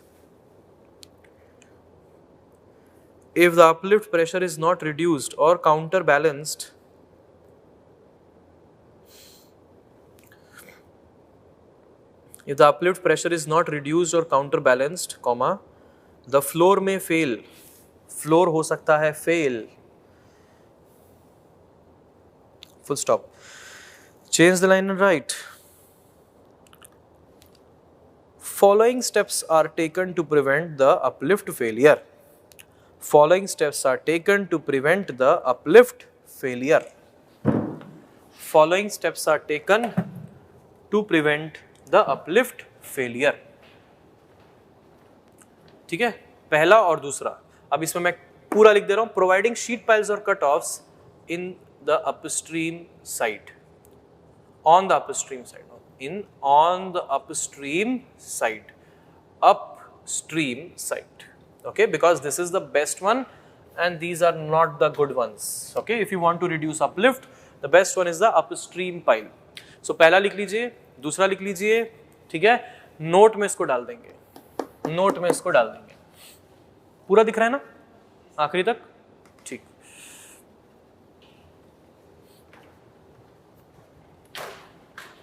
okay, तो ये हो गई वो बातें जो commonly हर theory कह रही है. ठीक है. अब कुछ थोड़ा बहुत डेविएशन हर थ्योरी में थोड़ा बहुत हो जाता है, और कैलकुलेशन करने का तरीका अलग अलग होता है। So let us now come to the first theory, that is Bligh's creep theory. The first theory that is Bligh's creep theory. Bligh's creep theory क्या है? एक अप्रोक्सीमेट तरीका है। It is an approximate way. Bligh's creep theory is an approximate way of finding out the seepage heads below the floor. Finding out the seepage heads below the floor. Floor के नीचे seepage head निकालने का approximate तरीका है, exact तरीका नहीं है। क्यों यूज करते हैं लोग इसे? बिल्कुल इसीलिए, इसी पर्पस के लिए यूज करते हैं जैसे कि एलिमेंट्री प्रोफाइल यूज होता है। Elementary profile of gravity dam का यूज क्या है? Elementary profile of gravity dam का यूज है to approximately analyse the gravity dam because it will take a lot of time to fully analyse and then change one aspect and then analyse it again. तो वैसे ही समझ लो ये भी कुछ इसी तरीके का, पहले अप्रोक्सीमेटली देख लो, चेक कर लो सब कुछ ठीक ठाक है कि नहीं, फिर खोसलास थ्योरी से डिटेल्ड एनालिसिस कर लेना है, डिटेल्ड डिजाइन कर लेना, ऐसा है। तो चलिए ब्लाइस क्रीप थ्योरी देखते हैं। ब्लाइस क्रीप थ्योरी में मैं एनालिसिस की बात कर रहा हूं और साथ ही साथ मैं अजम्पशंस भी बताता जाऊंगा। फिर लिखेंगे पहले अजम्पशंस। कैसे लिखेंगे? पहले लिखेंगे अजम्पशन, फिर लिखेंगे बोर्ड में लिखा हुआ पूरा एनालिसिस, और फिर लिखेंगे लिमिटेशंस यानी तो ड्रॉबैक्स। लिमिटेशंस और ड्रॉबैक्स, तो 3 पार्ट में। तो मैं एनालिसिस करते करते मैं इसके अजम्पशंस आपको बताते चला जाऊंगा और ड्रॉबैक्स भी बताते जाऊंगा। फिर लिखते समय सबसे पहले लिखेंगे एजम्पशन जो मैं डिक्टेट करूंगा, एनालिसिस जो बोर्ड में लिखा रहेगा, और फिर उसके बाद लिमिटेशंस जो मैं डिक्टेट करूंगा। ठीक है, चलिए एनालिसिस में देखिए, ब्लाई ने पहला एजम्पशन फ्लोर की थिकनेस जो है ना उसको कंसिडर नहीं किया ड्यूरिंग द एनालिसिस। फ्लोर की प्रैक्टिकली थिकनेस होगी, फाउंडेशन है भाई, थिकनेस कैसे नहीं होगी? थिकनेस होगी, लेकिन during its analysis he did not consider the thickness of the floor. Although I'm drawing it like this to show the differentiation between normal ground here and this floor here, but Bly did not consider the thickness of the floor during computation. ठीक? इसके बाद जैसे अब मैं line diagram से दिखा रहा हूँ, ये हमारी है अपस्ट्रीम पाइल, ठीक, ये है एक डाउनस्ट्रीम पाइल, ठीक, ये है कोई इंटरमीडिएट पाइल, और ये भी है कोई इंटरमीडिएट पाइल। मैंने जानबूझकर क्या किया, एक इंटरमीडिएट पाइल अपस्ट्रीम और डाउनस्ट्रीम से गहरी, the intermediate pile this one is going deeper than both upstream and downstream, and this intermediate pile is going shallower than upstream and downstream. इतनी ज्यादा गहरी नहीं जा रही। मैं एक्चुअली यहाँ पे कंपेयर करवाना चाहता हूँ खोसलास थ्योरी से। खोसला थ्योरी का रिकमेंडेशन है कि अगर इंटरमीडिएट पाइल आप बनाएंगे तो अपस्ट्रीम और डाउनस्ट्रीम दोनों से गहरी होनी चाहिए, दोनों से गहरी। ब्लाई की ऐसी कोई रिकमेंडेशन नहीं थी, तो ताकि आपको ये याद रहे कि ऐसी कोई रिकमेंडेशन ब्लाई ने नहीं दी, तो इसीलिए मैं आपको यहाँ पे एक बड़ी और एक छोटी दोनों पाइल इंटरमीडिएट में लगा के दिखा रहा हूँ। So it does not matter. लेकिन अगर खोसला में मैं डायग्राम बनाऊंगा गलत हो जाएगा। गलत इसलिए हो जाएगा कि खोसला कहता है कि अगर आप इंटरमीडिएट डाल रहे हो तो आपको गहरी भी बनानी पड़ेगी। क्यों, समझ जाएंगे खोसलास थ्योरी में। अगर मान लीजिए यहाँ पे कोई हाइड्रोलिक स्ट्रक्चर है, इसको भी ऐसे ही लाइन डायग्राम से दिखा रहा हूँ, ये हाइड्रोलिक स्ट्रक्चर है, इसके अपस्ट्रीम एंड पे हेड है मान लो H1 और डाउनस्ट्रीम एंड पे हेड है H2, ठीक है। What is the head causing seepage? This is the head causing seepage, H. This is the head causing seepage, ठीक है, ऐसा है। अब दूसरा assumption ब्लाई का क्या है? दूसरा assumption है कि जो पानी का मूवमेंट होता है, the movement of water takes place along the base profile of the floor. The movement of water takes place along the base profile of the floor. मतलब पानी का मूवमेंट ऐसे होगा, जैसा बेस प्रोफाइल है बिल्कुल वैसे ही होगा। फिर देखेगा पानी कि अरे यहाँ पे मुड़ना है तो चलो रास्ता यहाँ है, मुड़ जाता है। ये ब्लाई ने कहा कि ऐसा मूवमेंट होता है। Isn't it kind of strange? क्या पानी ऐसे मूव करते हुए जाएगा? ये रास्ता फॉलो करते हुए, या वो एक लीस्ट पाथ को फॉलो करके जाएगा? जो लीस्ट पाथ होगा उसको फॉलो करेगा ना, ऐसे घूम घूम के पूरा एंड तक जाएगा और टच करेगा एंड के पॉइंट को और उसके बाद फिर आगे बढ़ेगा, ऐसा तो होगा नहीं।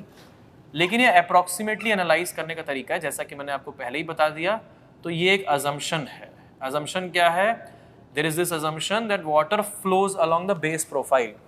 सो if at all this length is D1, this sheet pile, this length is D2, the sheet pile, this is D3, this sheet pile, and this is D4, this sheet pile. Moreover, the length in between these two piles is B1, between these two piles is B2, between these two piles is B3. ऐसा है। तो ब्लाई ने एक term define की और उसको बोला क्रीप लेंथ। क्या बोला? उसको बोला ब्लाइज क्रीप लेंथ। अब क्रीप का मतलब इस थ्योरी में क्या है? इस थ्योरी में क्रीप का मतलब होता है फ्लो। अगर बोला जाए ब्लाइज क्रीप लेंथ तो समझिएगा ब्लाइज फ्लो लेंथ। ब्लाइज क्रीप लेंथ मतलब ब्लाइज फ्लो लेंथ। इसको जो रिप्रेजेंट करते हैं, ये हम लोग रिप्रेजेंट करते हैं LC से। LC is the length of creep. What is length of creep? Length of creep is summation of all the horizontal lengths of flow and summation of all the vertical lengths of flow. This is the creep length. Summation of all the horizontal lengths of flow and all the vertical lengths of flow. तो ये sigma h क्या? Sigma h is sum of horizontal length of flow, sum of horizontal length of flow.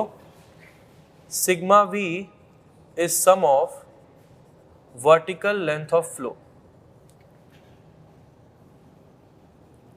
Sum of vertical length of flow. All right.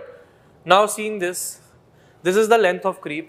जैसे मैंने जो यहाँ पे diagram बनाया है, इस डायग्राम को देखते हुए क्या लग रहा है कि इस केस में, in this case, how will you write down LC?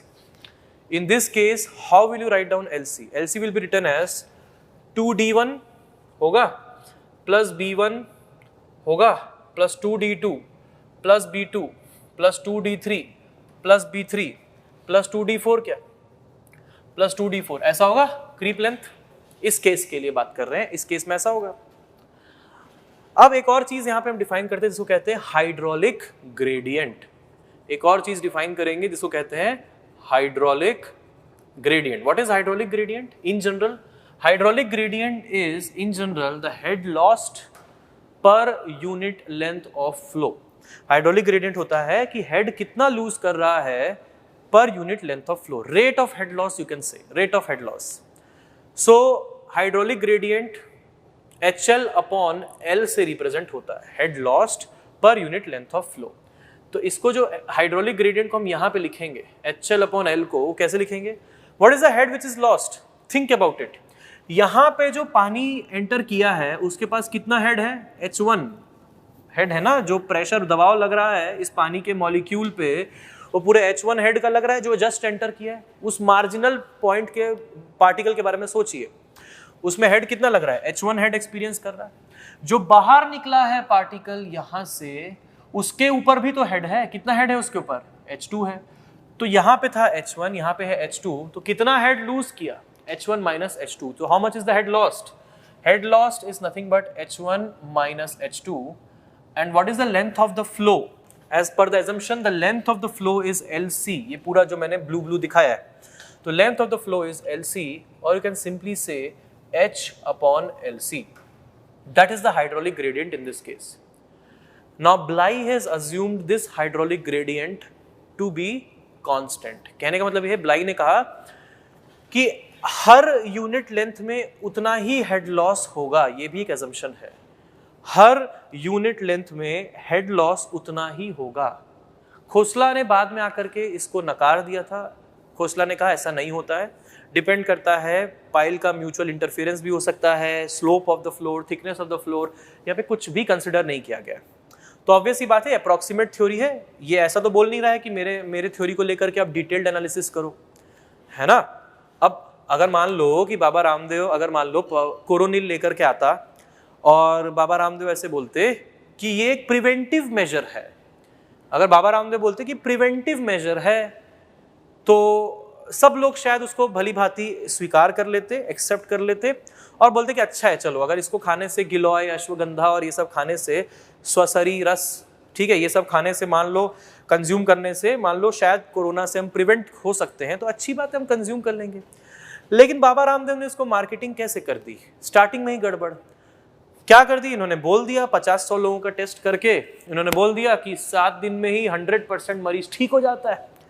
अब ये क्लेम की वजह से गड़बड़ आ गया मामला कि भाई पहले पूरा बड़े सैंपल साइज पे लेकर के आओ, उसके बाद टेस्टिंग करो, है ना, टेस्टिंग करने के बाद फिर आप अपने रिजल्ट दे दो। तो थोड़ा सा प्रोडक्ट प्लेसमेंट की प्रॉब्लम आ गई, है ना, प्रोडक्ट प्लेसमेंट सही नहीं हो पाया। तो anyways, so you can learn the business strategy from here also, that place your product properly first of all, है ना, so that people will tend to buy it. Otherwise, if you place it like in the wrong way, so people may not buy it, and maybe the governments might simply refuse to, show it in the medical stores, right? तो वही हुआ है। ब्लाई भी ऐसा ही है। ब्लाई ने खुद बोला भाई इतने assumption हैं, ऐसा तो नहीं बोल रहा है, ये मिसगाइड तो नहीं कर रहा है, ये तो नहीं बोल रहा है कि यार ऐसा है कि इसको इससे डिजाइन कर लोगे तो स्ट्रक्चर सेफ हो जाएगा, ऐसा तो नहीं बोल रहा। ये बोल रहा है, ये खुद भी बोलता है कि ये अजम्पशंस रहे, ये मेरा एनालिसिस का तरीका रहा और ये रहे मेरे ड्रॉबैक्स। अप्रॉक्सीमेट एनालिसिस करनी है तो ऐसा कर लो। अगर बाबा रामदेव ऐसा बोलते हैं कि आयुर्वेदिक मेडिसिन है, बहुत अच्छी बात है, हमें आयुर्वेदा को प्रमोट करना चाहिए, डेफिनेटली करना चाहिए, है ना। और अगर आप इसको कंज्यूम करोगे तो कोरोना से आप बच सकते हो, बच सकते हो। तो ऐसे सकते वर्ड का यूज करना चाहिए था ना। उन्होंने बोला बच जाओगे, दोनों चीजों में डिफरेंस होता है। Without proving we can not say that, right. Prove करने के बाद बोलते तो सब लोग शायद होल हार्टेडली एक बार में एक्सेप्ट कर लेते। अब उनको प्रूव करना पड़ेगा, प्रूव हो गया तो अच्छी बात है, देखते हैं आगे क्या क्या होता है। अब तो अभी तो आगे बहुत कुछ होना है, ठीक है। चलो एनीवेज देखो, अब ऐसा है हाइड्रोलिक ग्रेडियंट, जिसको इन्होंने कहा कि ये कांस्टेंट मान के चलो। खोसला ने बाद में आके बताया कि ऐसा नहीं होता है, तो ये भी बोलते थे ऐसा नहीं होता है, ये अजम्पशन है, सिंपल सी बात, ठीक है।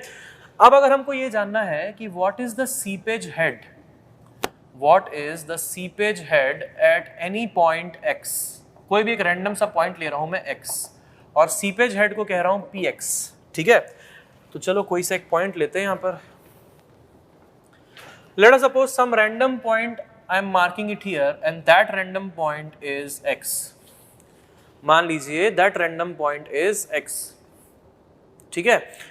तो अब समझो, seepage head at any point x will be what?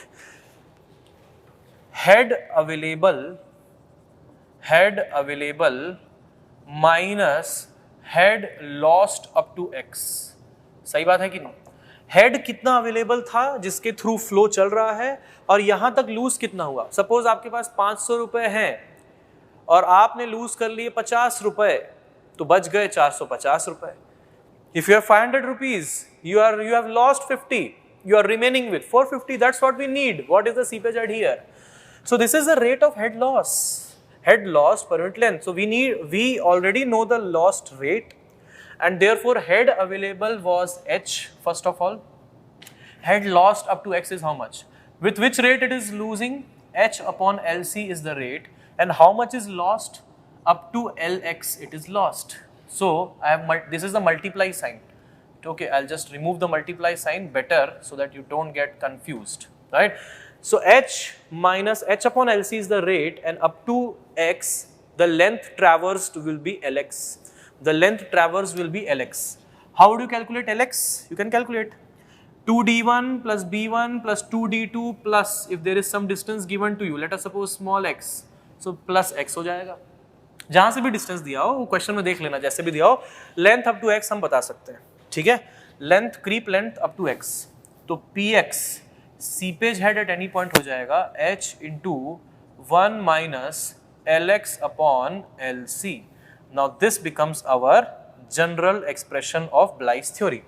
ये हमारी जनरल एक्सप्रेशन बन गई ब्लाइस थ्योरी की। Whenever you want to find out the seepage head at any point x, first find out h, then LC, length of creep, then length up to point x.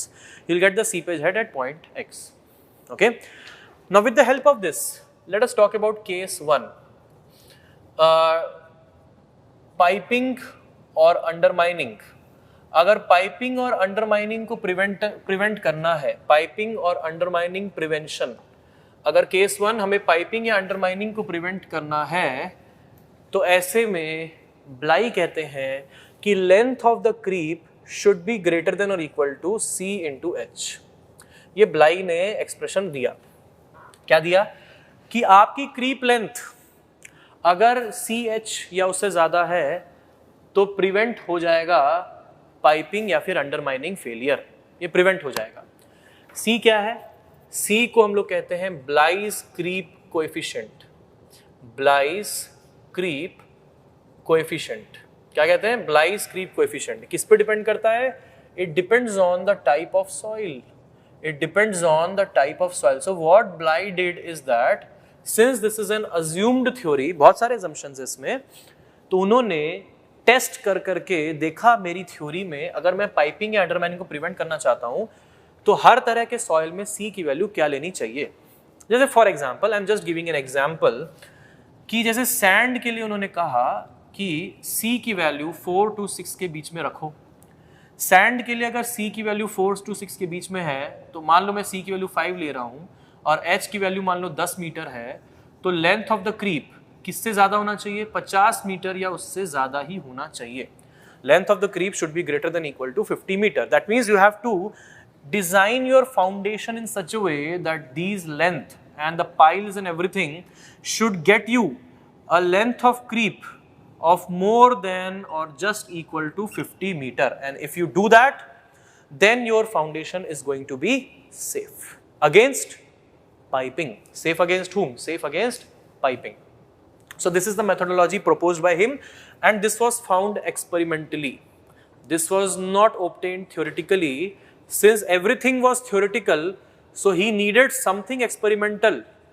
So this was found experimentally to make sure that the foundation, if at all designed from this particular theory, it should not fail.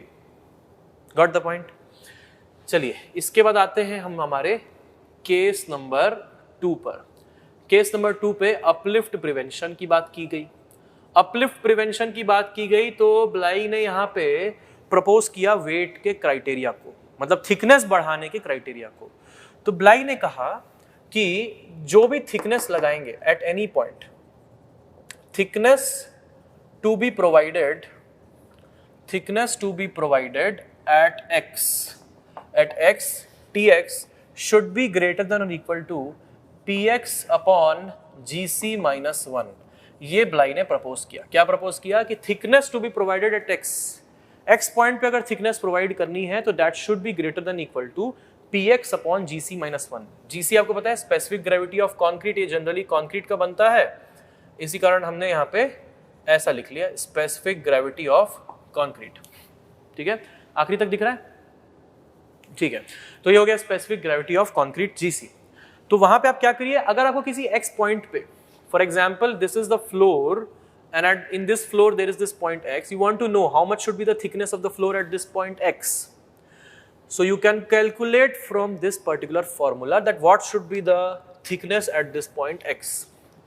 Similarly, if we want to find out the minimum thickness, so what will be the minimum thickness to be provided at x?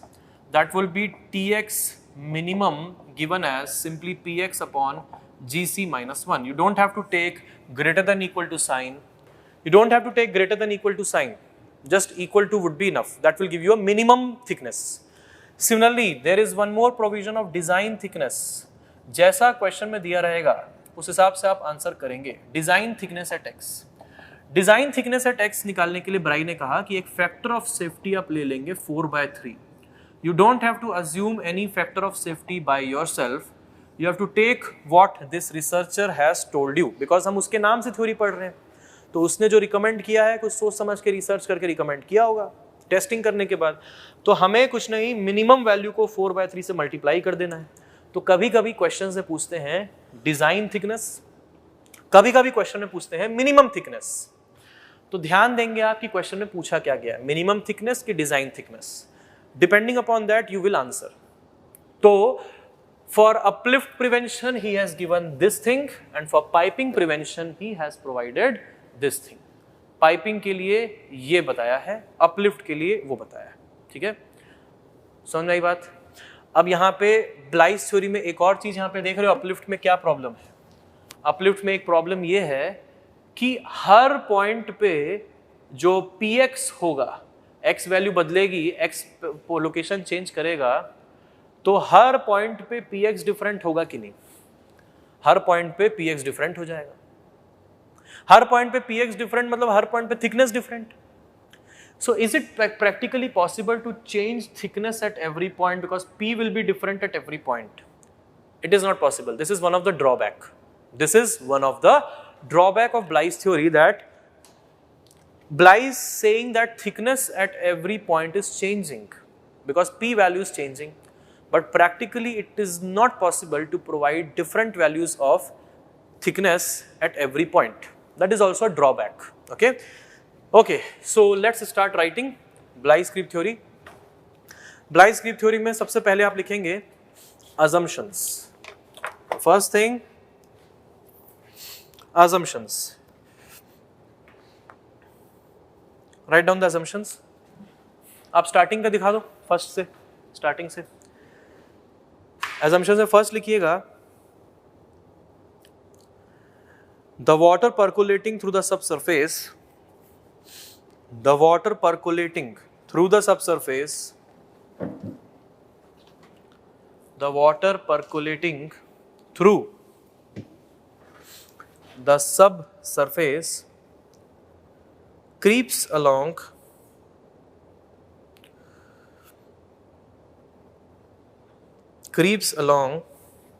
the water percolating through the subsurface creeps along the base profile of the floor.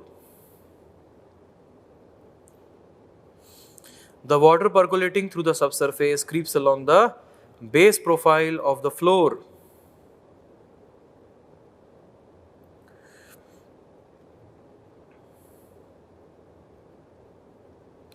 Base profile of the floor. Second, the head lost per unit length of creep, the head lost per unit length of creep, the head lost per unit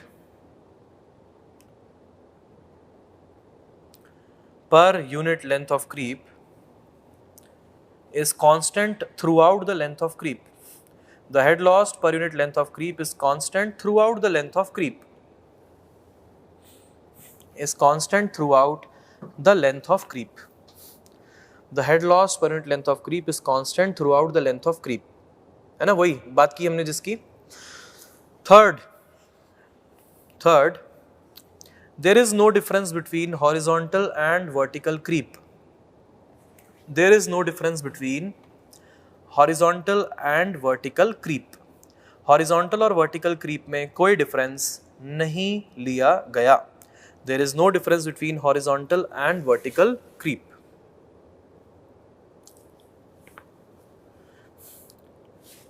ठीक, मतलब पानी horizontally move करे या फिर vertically move करे, उसमें कोई भी डिफरेंशिएशन नहीं लिया गया, ठीक है। All right, now give the heading analysis. Give the heading analysis and regarding analysis everything is written in the board. यहां से दिखाइए, स्टार्टिंग से यहां तक दिख रहा होगा, 2 पार्ट आ गया, ठीक। अब यहां पे ले आओ केस 1। केस 1 में है कहां, वहां पे, यहां से पूरा आखिरी तक। इसके पहले का दिखा दीजिए, कब, अभी दिखाओ फिर से, मेरे बोलने के बाद, अपने से नहीं करो। यहां पे हो गया, ठीक है। अब वो दूसरा पार्ट दिखा दो, case 1 case 2।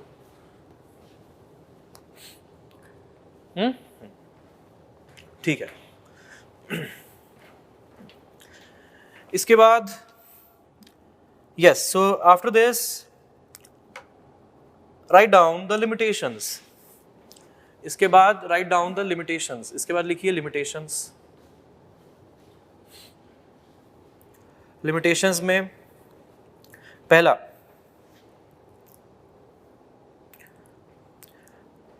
hydraulic gradient is assumed to be constant, which is not true। Hydraulic gradient मतलब हर यूनिट लेंथ में उतना ही हेड लॉस हो, जरूरी नहीं है. Hydraulic gradient is assume to be constant which is not true. ये ट्रू नहीं है. Hydraulic gradient is assumed to be constant, which is not true. Second,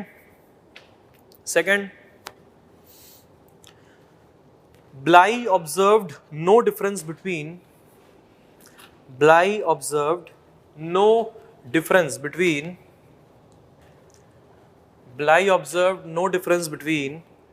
horizontal and vertical creep. Bly ने horizontal और vertical creep में differentiation नहीं किया दोस्तों.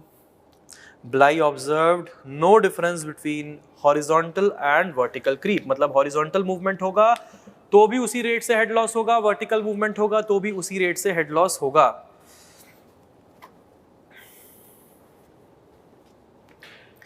Next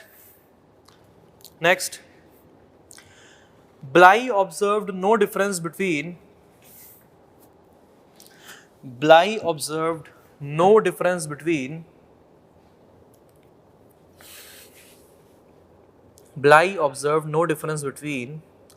short and long intermediate piles.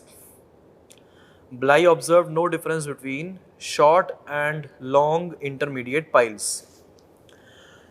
ब्लाई की थ्योरी में फ़र्क नहीं पड़ता है कि आपकी इंटरमीडिएट पाइल छोटी है या बड़ी है, इस पे उसने कुछ भी कमेंट नहीं किया. लेकिन खोसला ने प्रूफ कर दिया था कि इंटरमीडिएट पाइल हमेशा गहरी जानी चाहिए as compare to upstream and downstream piles. ये उन्होंने अपनी थ्योरी में प्रूफ कर दिया था खोसला ने.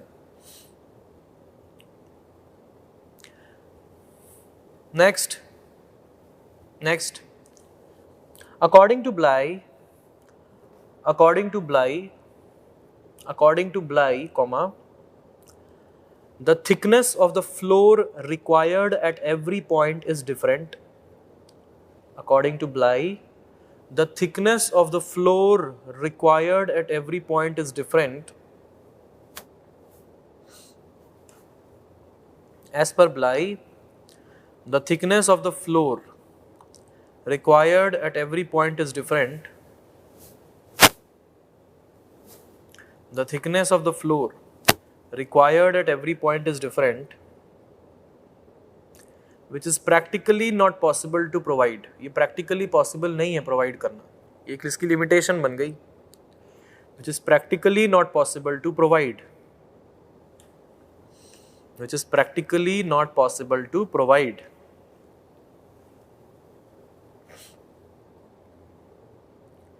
Next and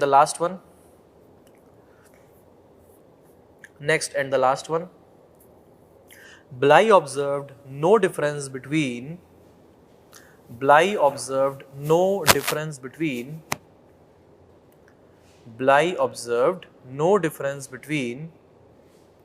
the effectiveness of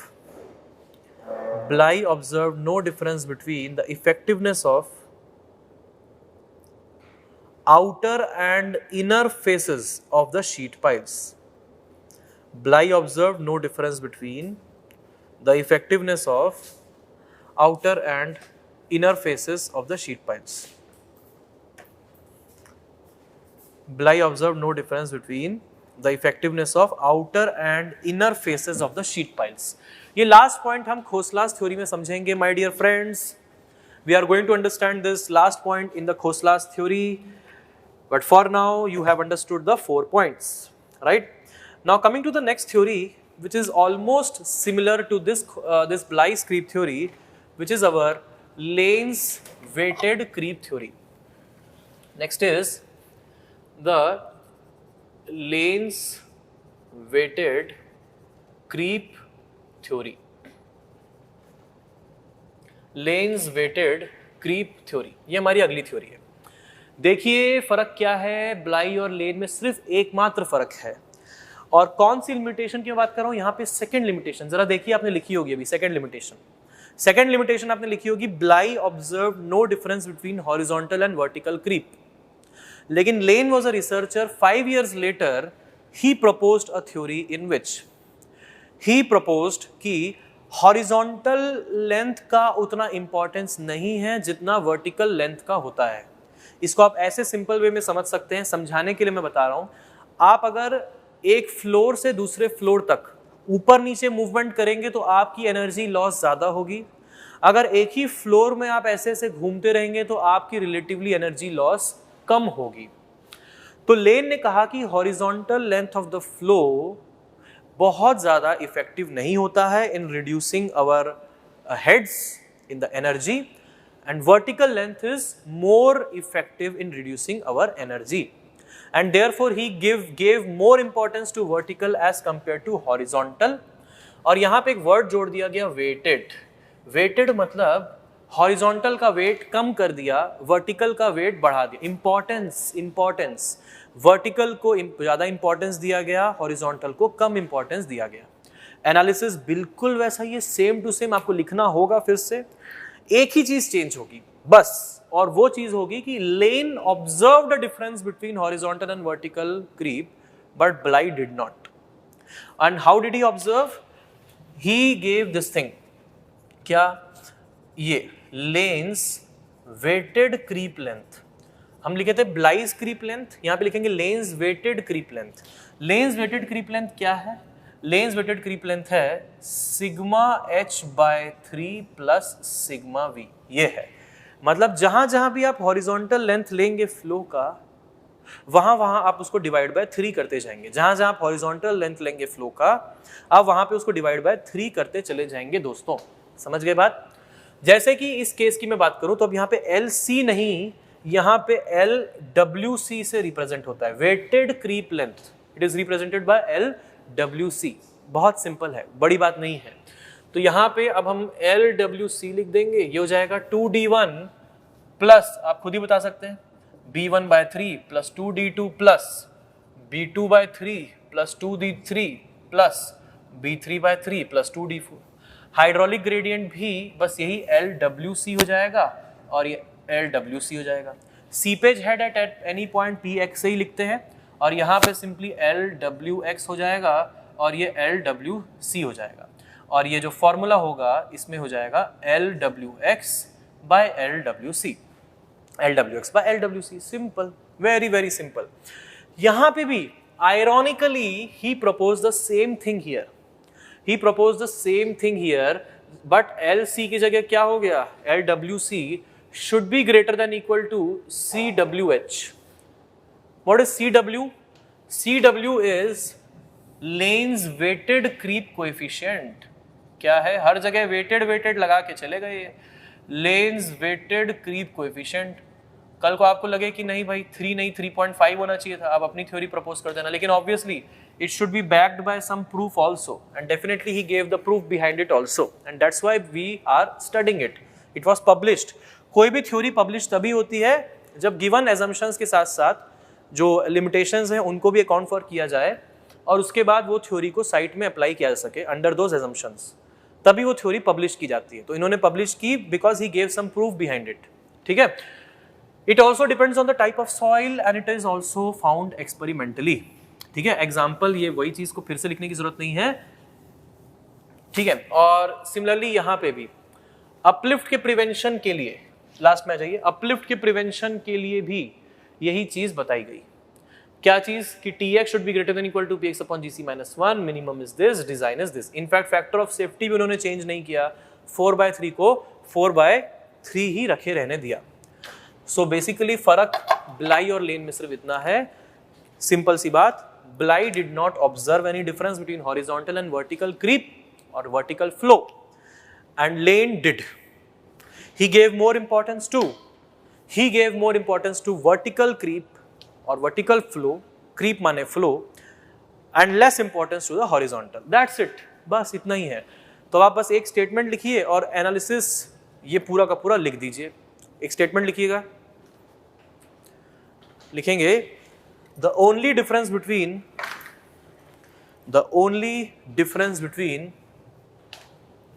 Bly's creep theory, the only difference between Bly's creep theory and Lane's weighted creep theory is that The only difference between Bly's creep theory and Lane's weighted creep theory is that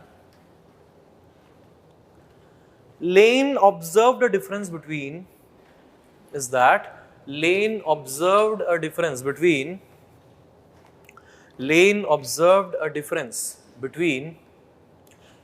horizontal and vertical creep. Lane observed a difference between horizontal and vertical creep as follows. Give the heading analysis. यहाँ पे ले आइए. आ गया. ठीक है. अब ये analysis में बिल्कुल वैसा ही लिखना है आपको जैसे आपने ब्लाई में लिखा. लिख लीजिए, ऐसा नहीं छोड़ना नहीं है. ये पूरा लिख लो. यहाँ से यहाँ तक आ गया होगा. अब वो केस 1 केस 2 आ जाएगा. आ रहा है पूरा? चलो ठीक है. So this is all there in this particular session.